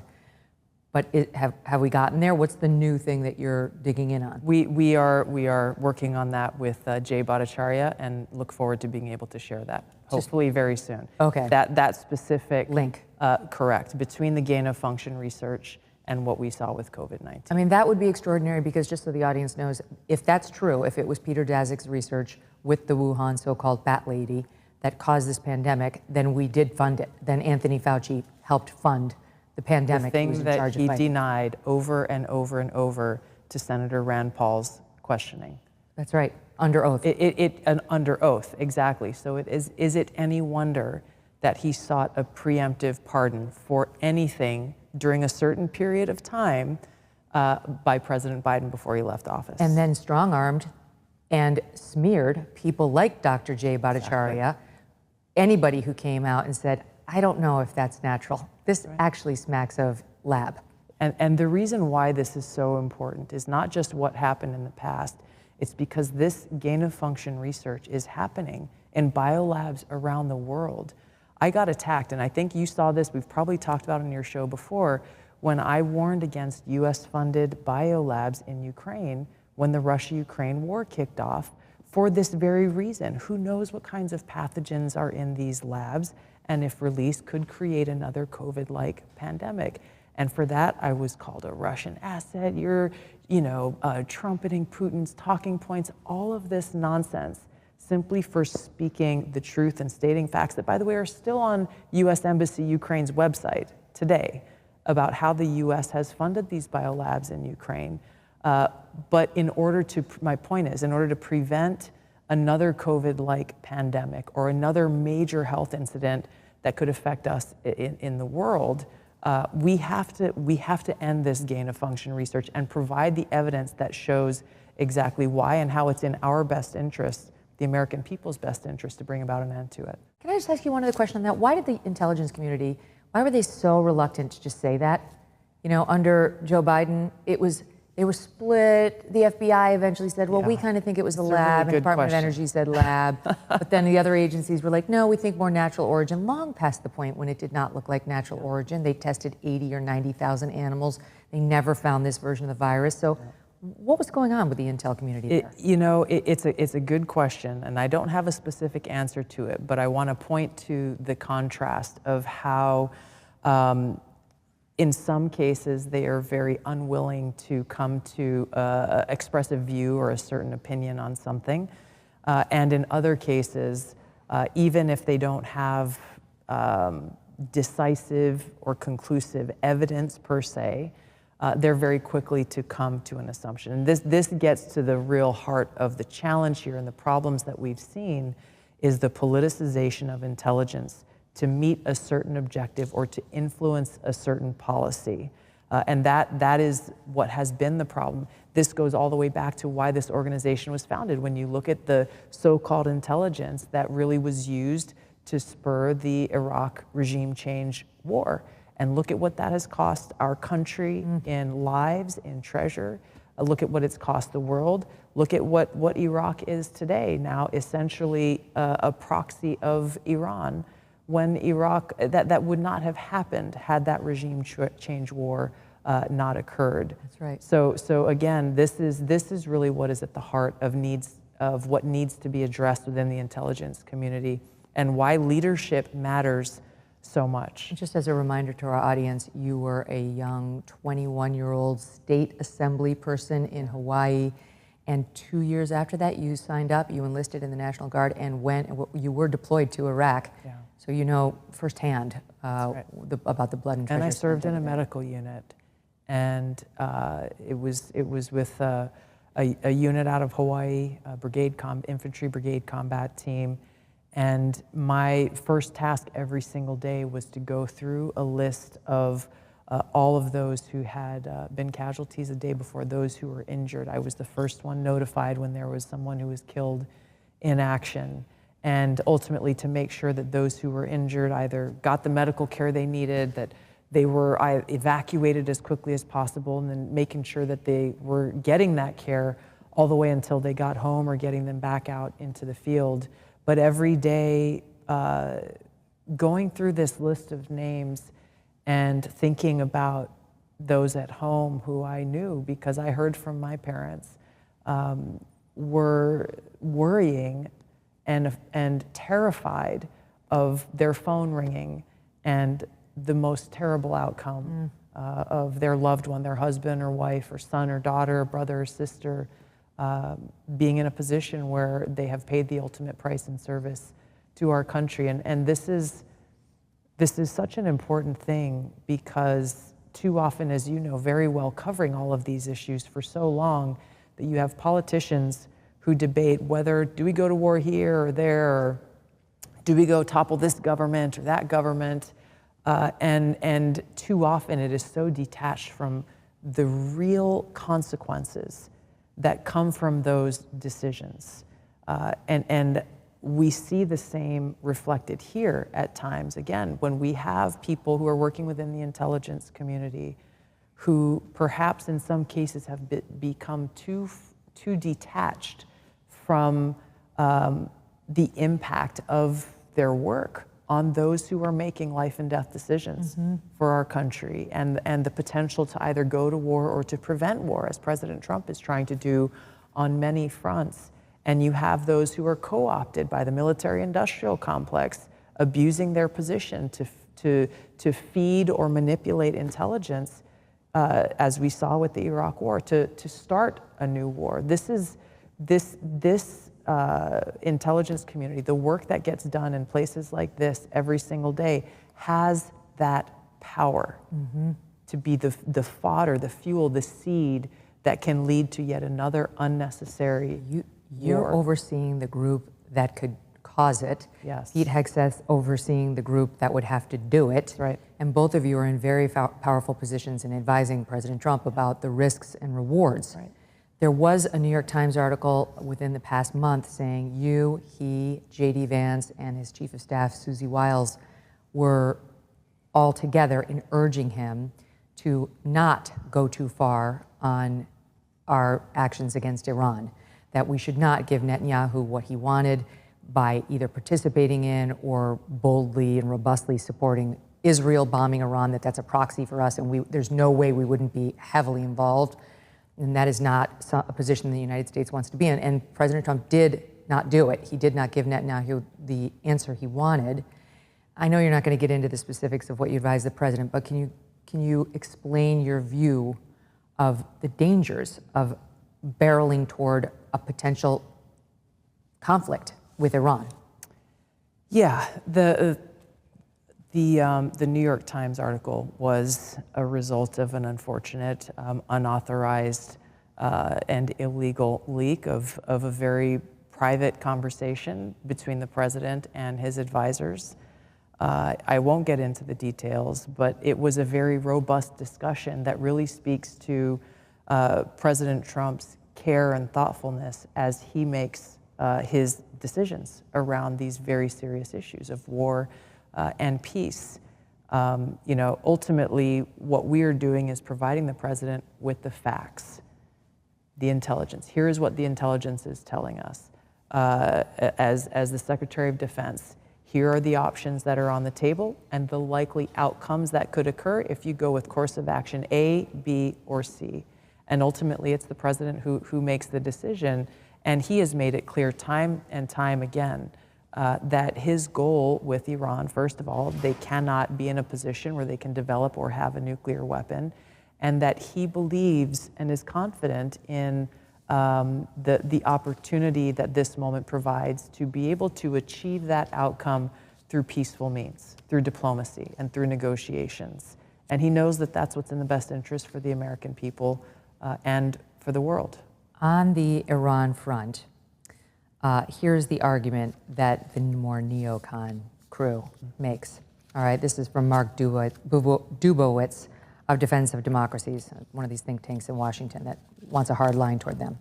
He recently tweeted, quote, "The Islamic Republic is weaker than ever, hated by most Iranians, hammered by the IDF and Mossad. Its terror armies, meaning Hamas, the Houthis, and Hezbollah, air defense, missile production capability are in ruins. Never a better time to dismantle its nuke program and finish off the regime. Will another president blink?" How is he wrong? First of all, the military option is always on the table. The president often talks about peace through strength, and he means what he says when he talks about his objective, which is also Prime Minister Netanyahu's objective, and I think many countries in the world would agree that Iran cannot be in a position to have a nuclear weapon or to develop a nuclear weapon. That is unequivocal. How we get there is really the question. The president is of the mind, as he has been consistently through his first term in office, as he is now, if there is a way to achieve what is in our best national security interests through peaceful means, through negotiations, not blind trust like, okay, we're just going to believe whatever they say, not at all. Any deal that is potentially made with Iran will have to come with a very, very rigorous set of verification means. Nothing like the failure that was the JCPOA that President Obama negotiated. The deal that President Trump, through his very talented and exceptional ambassador in Steve Witkoff, is negotiating is a deal that will best serve the security interests of the American people. Do you feel the push, Tulsi, the push of this like strong neocon strain that's still within the Republican Party and probably in these agencies that's much more hawkish on an issue, including war in the Middle East, which we've just done for 20 years? Yeah, of course, the pressure's there. The debate is happening in the public, which I think is a good thing.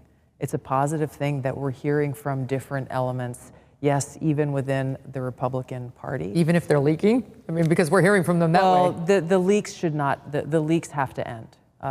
If the president can't have the confidence that he can sit in a room with his closest advisors without it leaking to the public, then that is something that really undermines his being best served with the best possible information, with debate, robust debate around the table, which you look at the team of people he's assembled, he likes that debate because he sees the value in hearing different perspectives so that he can make that best informed decision.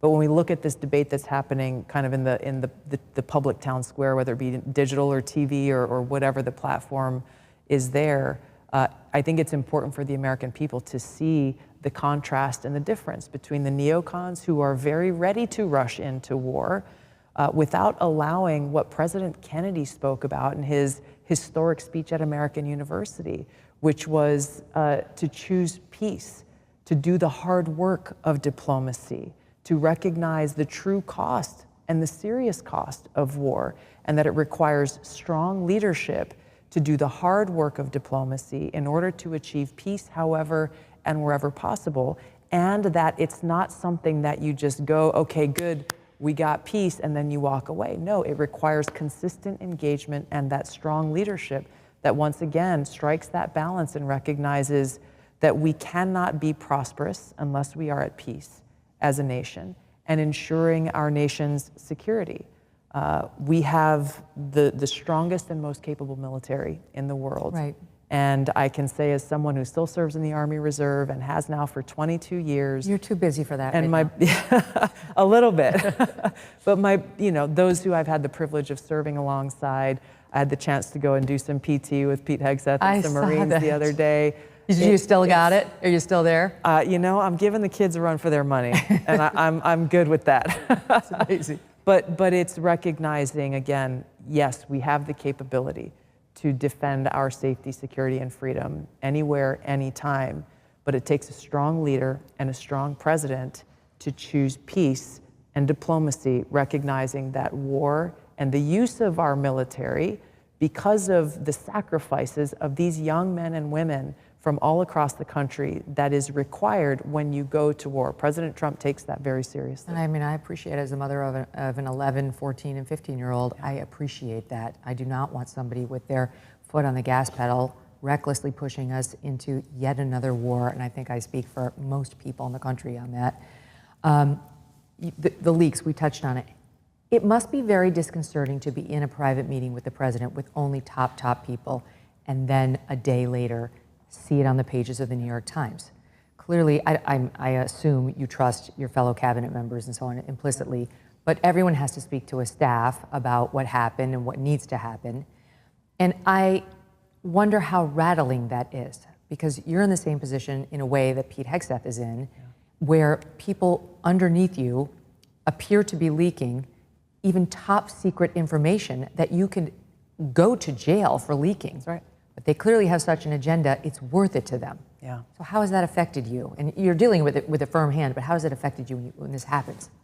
You know, you mentioned that example of that New York Times article. There were a number of things in that article that were completely inaccurate, which speaks to, again, and there is an investigation that's underway to try to figure out the source of this leak or sources of this leak around that specific incident. But the effect is, I mean, it makes things much harder in constantly questioning and looking over your shoulder. Okay, who's in the room? I have to be careful about everything that I say because ultimately we're in a situation where these things being leaked, either by people who are just trying to show a reporter that they're important or chasing clout of some sort, or the most dangerous of which is those who are trying to ultimately undermine the president's policies.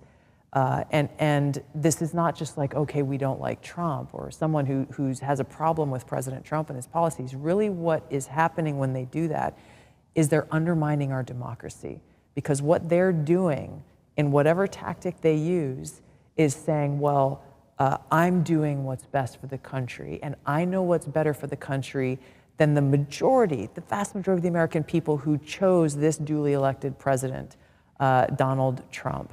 And that's where you can agree or disagree with his policies, but when people cross that line who are in these positions of power and influence, they are actually undermining our democracy and our security in doing so. You've referred 3 people now to DOJ for criminal prosecution.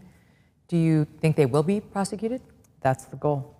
That's the goal. And the only way we bring 11 about cases accountability is by doing the work of conducting these investigations. The Department of Justice and the FBI obviously have different tools that they can use in order to find the truth and to seek out that evidence so that we can actually prosecute these crimes. Do the people know they've been referred? Like, do they still work here?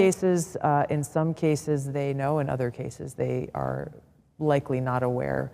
We have another 11 cases that we are still conducting our own internal investigations around.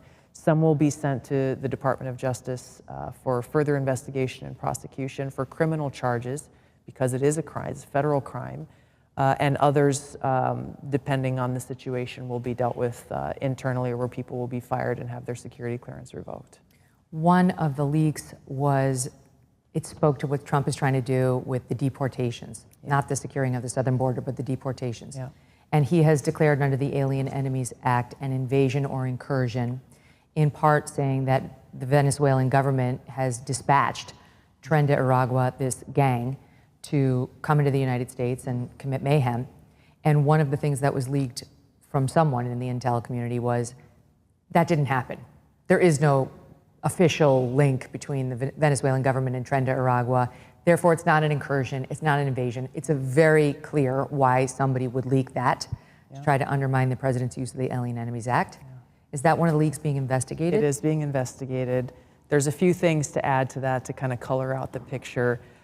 One of the most often tactics that these leakers use is they will take, let's say it's a 6-page top secret classified document, and they will pull a line from page 1 and a line from page 2 and a line from page 3 that when put together supports the narrative that they are trying to push, but is not at all reflective of the kind of conclusive analysis in that report. And that's exactly what happened in this case. So they very selectively and intentionally left out what was really the most important thing, which was that the FBI very clearly is the intelligence element that is responsible for domestic security. So it shouldn't be a surprise then that they are the element that said, yes, the Maduro Venezuelan government is supporting Tren de Aragua and their criminal activities here, enabled by President Biden's 4 years of open borders, where they very freely came in and out of our country and were able to begin to control territory here in the United States. The CIA doesn't collect intelligence here in the United States because that is not within their writ or their authorities.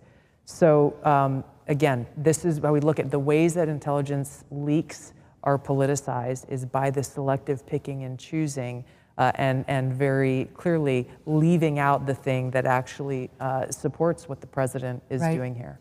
I'm listening to you. I'm rolling my eyes at the thought of a judge trying to overrule effectively you and President Trump on whether it's been an incursion, on whether the intel supports this link, without having any access to any of these materials. I mean, when you see the courts really trying to get involved in this and seeming to be on a road towards saying we are allowed to declare whether there is an incursion or they're not, what's your reaction to that? I mean, it's such a dangerous thing, and again, it's preposterous in my view that these judges, the judicial branch obviously plays an important role in our three, co-equal branches of government, but they should understand what their role is. And these activist judges who now somehow believe that they're in the position of making policy by undermining the president's legal authorities and orders bestowed upon him by the American people. He did the hard work and put his name on the ballot and ran for office. If these judges want to run for office and be president, go ahead and do that. Go make your policies. Go state your views and your opinions. But they are politicizing the bench and showing how through their activism, they are undermining, really, frankly, their own credibility in doing this. And again, another thing that undermines the American people's faith and trust that these institutions, that the judicial branch in some of these cases is actually doing their job. You do a presidential daily brief every day. Yeah. You don't do a judicial daily brief every day. You don't sit with Judge Boasberg or the U.S. Supreme Court and tell them all the things that he hears. No. And that's what's so absurd about it. It's crazy. One more thing I'll add on that, because you mentioned of leakers within the intelligence community. Unfortunately, we have them, and they have been there for far too long, and we are trying to root them out. But there's also another source of leaks coming from Congress, where certain staffers and members of Congress have access to this very same intelligence. And as you can imagine, some may find it in their interest to selectively leak intelligence, once again, to support the talking points that they are delivering that are undermining the president's actions to root out these cartels and these gangs to keep the American people safe. When we just take a step back and look at the arguments that many of these Democrats in Congress are making and how hard they're fighting, and these judges, it makes zero sense. In really, President Trump's mission is very clear. We are trying to make our country safe. We're getting rid of the most dangerous of gangs and criminals and cartels. How is this not the most bipartisan issue? They say they need due process. They need more due process. Right. But not when they illegally came across the border. Mm-hmm. We didn't get any. No. You guys have been helping with that. I want to ask you about this. This is the National Counterterrorism Center's border security has actually helped President Trump quite a bit in nabbing a bunch of these gang members, from what I can see. Leads on approximately, 750 individuals in the U.S. who have ties to some of these gangs, like Tren de Aragua, MS-13, and also the Sinaloa cartel. Can we spend some time, let's first speak about that, and then let's spend some time on the cartels, which I saw you recently listed as your #1 security concern, above Iran, above China, above Russia, the cartels. So let's do it in that order. Sure. The wins at the border and how you guys are helping. So as we started the conversation, we talked about why this organization exists. The ODNI exists to be that integrating element, pulling together information, in this case, from the DEA, who's been focused on these cartels for a very long time because of their counter-narcotics trade.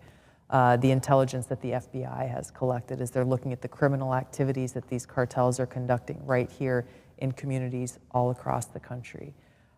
You look at the databases that we already have in place and have had in place for a very long time in being able to keep track of known and suspected Islamist terrorists from different parts of the world who may be trying to come into our country. Or did come in under Biden. Well, that's exactly the point. And so this is kind of the nucleus for all of the intelligence and information that's being collected about all these different individuals. And it allows us, our National Counterterrorism Center, great people who work there, they deliver almost every day on keeping the American people safe in some of the examples that you mentioned. Of providing information on these over 750 individuals who we know are members of these three major cartels. Just yesterday, identifying almost 600 people who are known or suspected terrorists, who illegally came into our country, who applied for asylum under Joe Biden's administration, and who were then released out into our country. And so being able to get their names and work with the FBI, work with the Department of Homeland Security, for the cartels working with the DEA, so that we can find them and either prosecute them or immediately deport them and get them out of our country, and to stop them from entering into our country in the first place, either by legal or illegal means. Before we get to the cartels, what's your level of confidence? And you can't speak for DHS, but within the intel community, the ones that you guys are identifying, what's your level of confidence that they actually are gang members or cartel members? Because some in the public have been led to believe it's very willy-nilly, you're picking up random hairdressers and deporting them. Yeah. How high is the bar before you communicate to the Tom Homans of the world, it's this one and that one and the other one? By the time it comes to us here at our National Counterterrorism Center, extensive work has already been done by the DEA, by the FBI, in order for their names to even be entered into our system. So my level of confidence is high because it's high because of the work that I know that these DEA agents are doing, that these FBI agents are doing.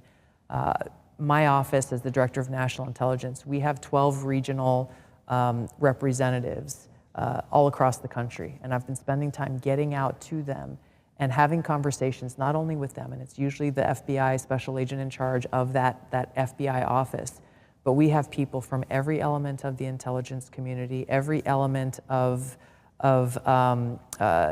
Department of Homeland Security, DEA, all of the domestic law enforcement agencies, and they are working together as a team, sharing that information, working together on these cases to be able to identify who these people are and ultimately to track them down and deport them or arrest and prosecute them. Mm-hmm. On the subject of the cartels. Yes. Fentanyl remains the #1 killer of Americans. I think it's 18 to 44 now. I mean, it's not just the super young. It's like, those are the main years of your life. That's when you're totally thriving, you're making a family. Yeah. #1 killer. And we just did a long special on this the other day, because yesterday was National Fentanyl Awareness Day. And we were talking with these documentary makers about how they'll flood the border on one side so that the border agents will go over here, and then they'll send the fentanyl over on screen right, where nobody's covering it. Yeah. Because that's their main goal, is to get the fentanyl into a country that's desperate for it, where we're 4.5% of the world, and we're 40% of the fentanyl consumers. So it's crazy. Sounds good, taking on the cartels, evil, very dangerous. Also sounds like a nightmare of a never-ending war that could turn into some sort of homegrown terrorism problem here in the United States. So how do you calculate the risks here?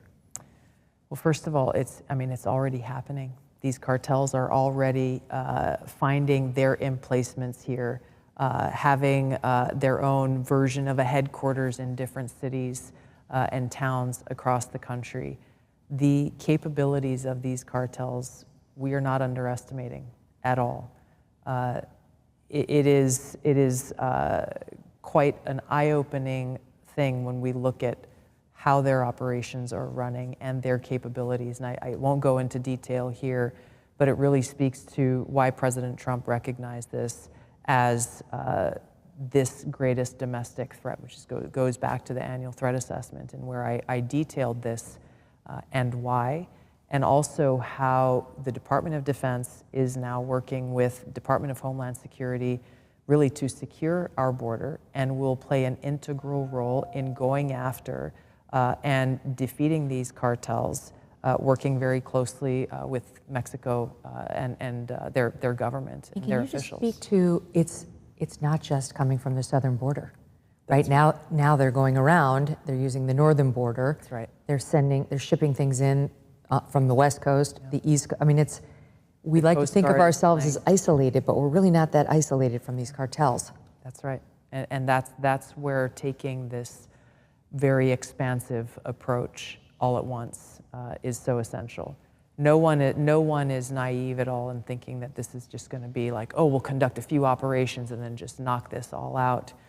But also thinking through very carefully kind of the lessons learned from, the last war on drugs that ultimately ended up just being a prolonged war that we never really saw much progress on. Big news today as President Trump announces that he has struck this deal with the Ukrainians for a minerals deal, where we're going to have access to some of their rare earth materials. And it's not necessarily a repayment for all of the aid that we've given them, but it gives us a reason to be involved in Ukraine, to look out for Ukraine, and President Trump thinks it'll be a deterrent to Putin in starting things back up again if he's able to put this to bed. The critics say, these are former Biden people, there's nothing to be gained in Ukraine. They don't have the rare minerals that we need. That's why we're all buying the stuff from China to begin with. So we've bought a pig in a poke. What do you say? I don't know why they can't find a single thing that they can agree with the president on. Not a single thing.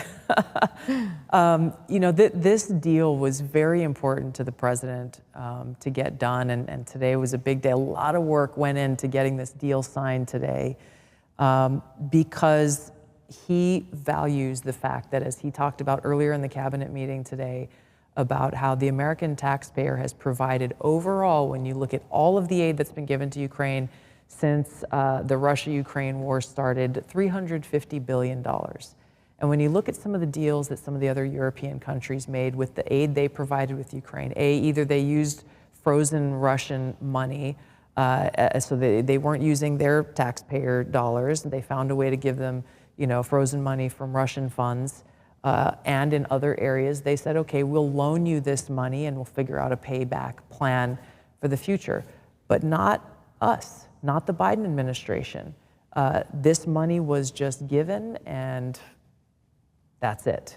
So President Trump understood that, was very, very, very bothered by it, that the American people are just out of pocket on this without any means of any kind of repayment whatsoever. And so this minerals deal is a way for the American people to get some form of not return, but some kind of a repayment based on the taxpayer dollars that have been expended and used to pay for someone else's government to be run, to pay for someone else's infrastructure, even outside of all of the weapons system, while we still have communities here who have failing infrastructure, who have poisonous water, yes, who have people still in Western North Carolina who are homeless and don't have the basic needs that they have. And so this deal, yes, of course, he wouldn't have made the deal if they don't have these rare earth and minerals that still need to be mined. But of course we checked. Yeah. He's not going to go and make a blind deal based on just a handshake. And so this is a win for the American people. And it's a win for the Ukrainian people because this joint partnership is something that is mutually beneficial for the people of both of our countries. You think about the things we could have used some of that money for, with all due respect to the Ukrainians. I mean, we're talking about the southern border, how porous it is, more agents, maybe at the northern border, more agents, maybe to inspect some of the cargo that gets shipped in, maybe some treatment programs for people who get addicted to this poison and will be dead, if you play the odds, within 18 months. Maybe more immigration judges, so we can give all that due process the Democrats want us to give. Before, you know, like there's so many other ways we could have spent that money. So I want to go back on you remember the tragic wildfire that hit my home community of Lahaina. I didn't live there, but it was within my district when I was in Congress, and how many lives were lost, and an entire town just razed to the ground. And when I went there just a couple of days after that fire happened and went out and talked to the people there on West Maui, and the fact that so many of them, not connected to each other, completely different conversations, different households, different locations, said, gosh, if only we were Ukraine, maybe somebody would pay attention to us. And that just speaks to what we're talking about here. And so this is this community of Lahaina now, who is only now, by the way, just starting to rebuild homes in communities and places where they have lived for generations. We talk about Western North Carolina and the very, very, very slow rebuild process that's going on there, that people who lost their homes are still paying property taxes and mortgages for the land and the home that they have, that they are not able to live on in any way at all. You look at... I don't think I'd do it. Well, I don't think I'd be doing it. That's the thing, is those are two of many examples. You have a level of poverty in West Virginia that I think many Americans would not see if but going to a third world country on the other side of the planet. The needs that we have here are very real, and part of the dissatisfaction that the American people have had for so long in our government is that the government, by and large, FEMA is a great example, you take all of this money, so much of this money, and it feeds into this bureaucracy, and you have all these officials going to places like Western North Carolina. I went there, and you hear the angst in people's voices when they say, no, FEMA hasn't been here, and they're hoarding supplies here or there. They're saying, hey, here you go, here's $500. Like, what a freaking insult that is. And then they see what's going on with, oh, we sent another $50 billion to Ukraine today, and then next, oh, we sent another $100 billion, and how people are celebrating that when they're not even looking at what's happening in our own backyard. And this is what I saw and experienced when I was helping President Trump during his election campaign, was that there was a spark of hope in people's hearts when they saw that he was addressing the very things that they were most concerned about.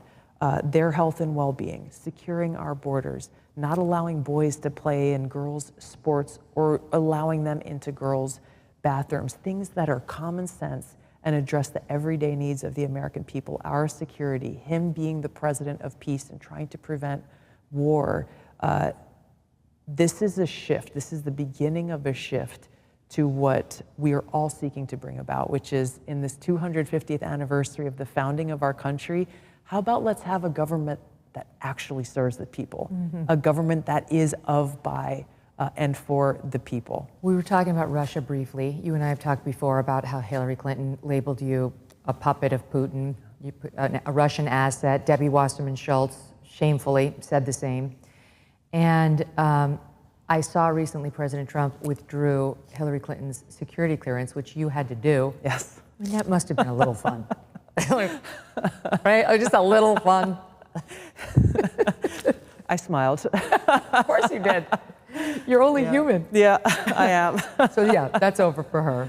And a number of other people, by the way, when you look at the 51 Mark Zaid, I love former that. intelligence officials who signed that Hunter Biden disinformation letter and never apologized for it, never held themselves accountable for it.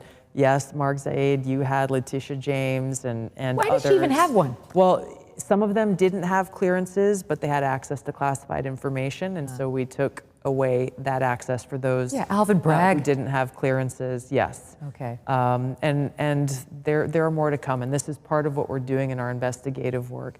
as we go back and look, for example, at Crossfire Hurricane and how there were assistant U.S. attorneys who were knowingly using manufactured testimony, that they would interview a witness, for example, and know that the witness was lying to them, either because they set up the lie or they knew that the witness was lying, took that lie and used it as evidence to get a warrant under FISA to go and surveil on Americans, which is completely illegal.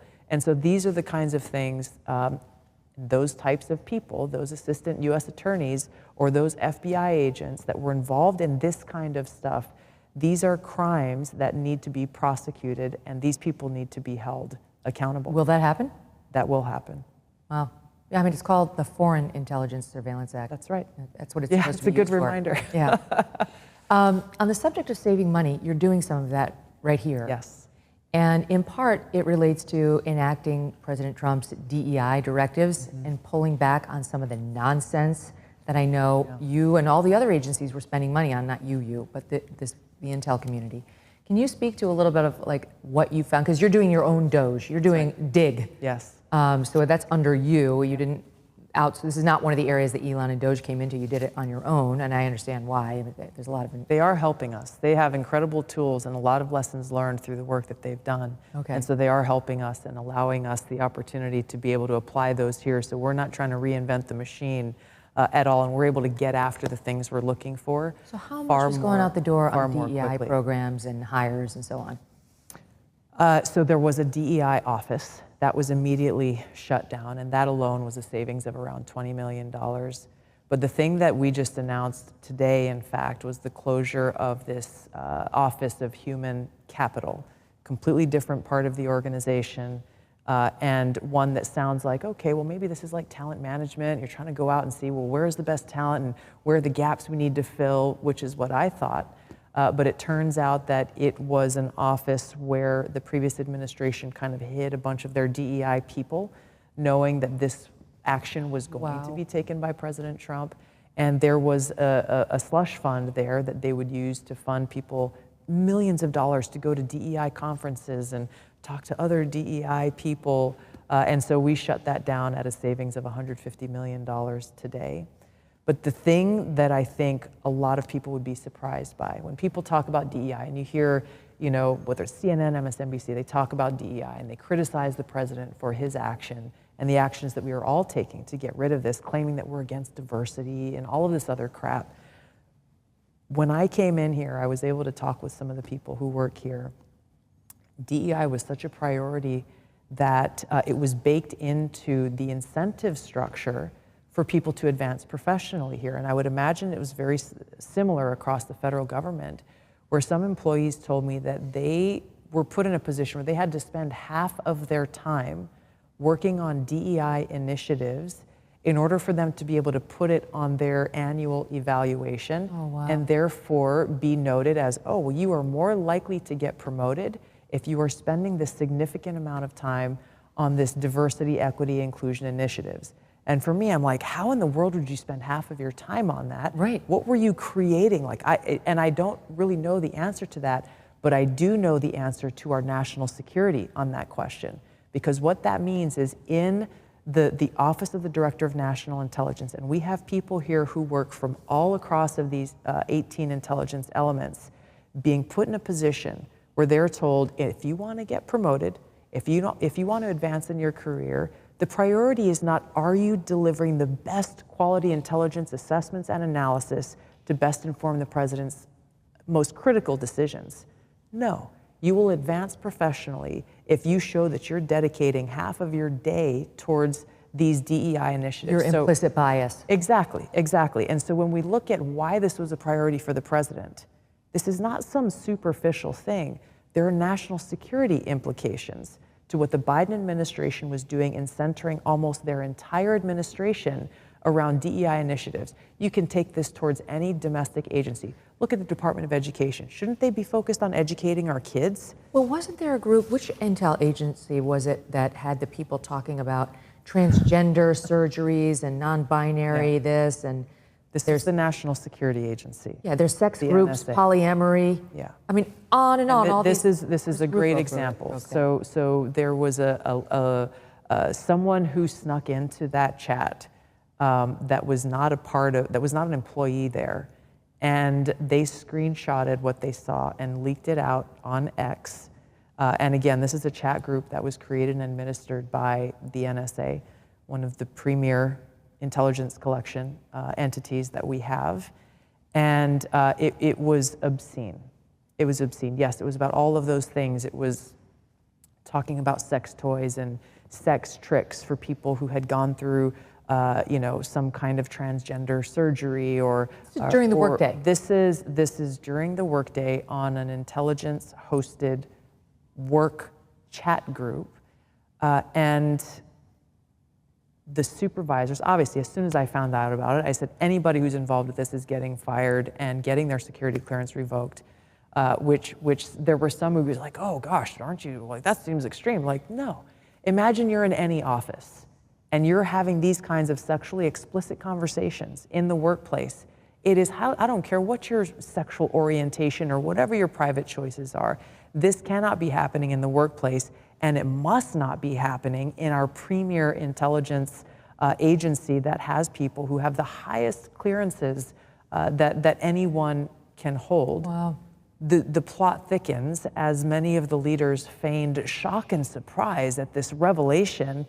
Well, this chat group had existed for over 2 years that this kind of stuff was happening in. And again, this is where transparency and accountability matter so much. As soon as I made that announcement that we will be investigating and holding these people accountable, I started hearing from people who are within the workforce saying, I work at the NSA. I filed a written report with evidence of what was going on in these chat groups a year ago, 2 years ago when this thing first kicked up.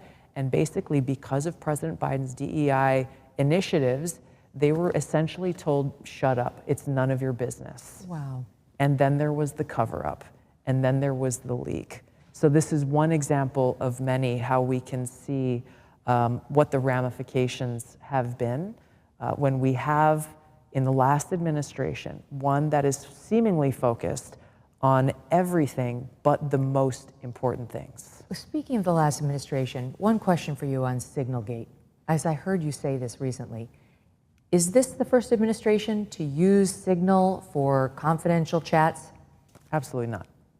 I mean, you actually saw something that told you this was, in fact, being used by the Biden administration, who are out there all over X and other social media, ripping everyone who was on that Signalgate thread to shreds. That is correct.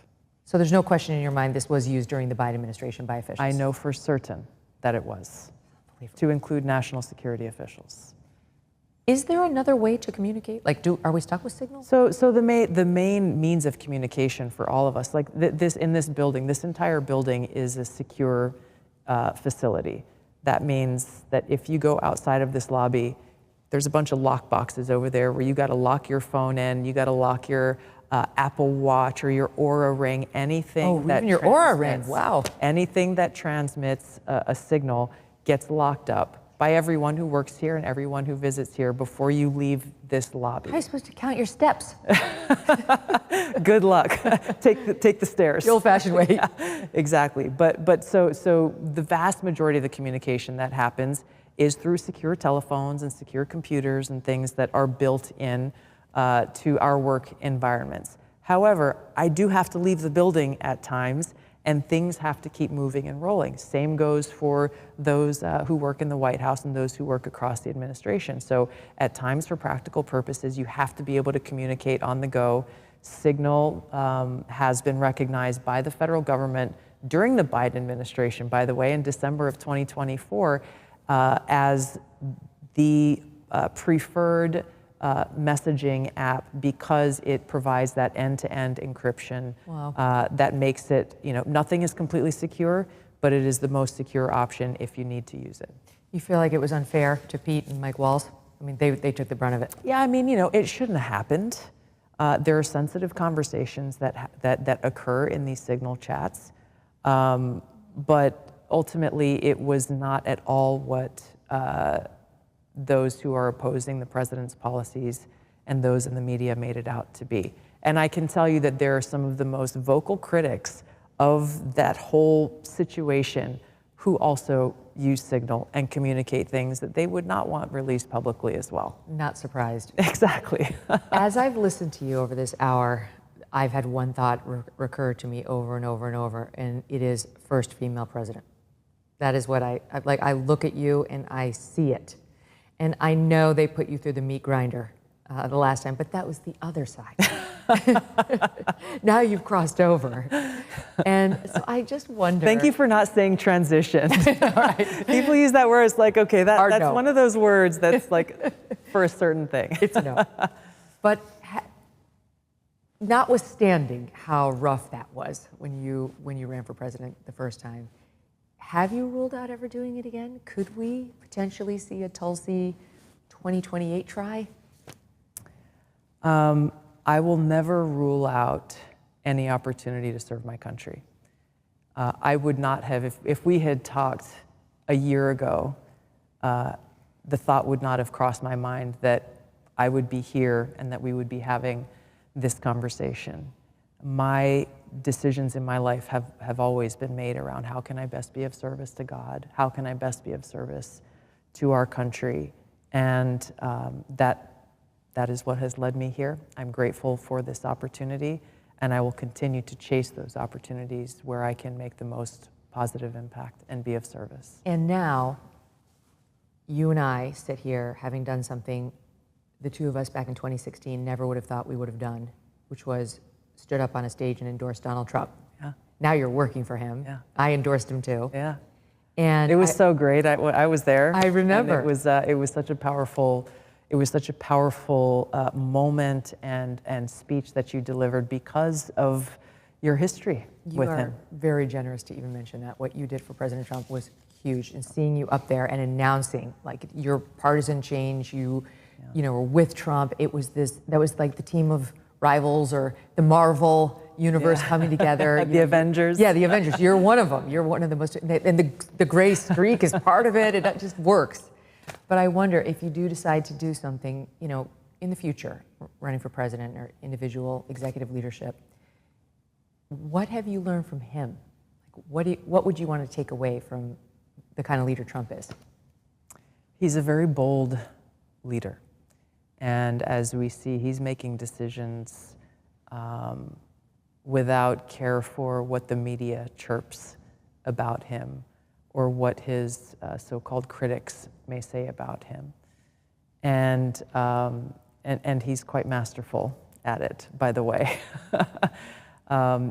He's been so effective at connecting with the American people in ways that I think a lot of the politicians or the so-called political pundits here in Washington, D.C. Never really understood, and maybe a lot of them still don't. But it really comes from a place of care, his care for the American people. He doesn't need to do this. He didn't need to put himself through all this. He didn't need to put himself in a position where there were 2 assassination attempts on his life. And the kind of bold change that we're seeing happening now across the government, it's never happened like this under any other president. And so I really respect his boldness and his courage in doing things that sometimes people don't understand or see how it's going to turn out. Those are things we see in you too: boldness, courage, and you share something else with him, which is fearlessly independent. That's what's going to take you forward. Thank you so much. It's wonderful good to see you. Thank you very much. Good luck with everything. Thank you. Gosh, I mean, all of you are going to need it given this environment. Yeah. My money's on you. I appreciate it. Thank you, Megyn. Lots of love.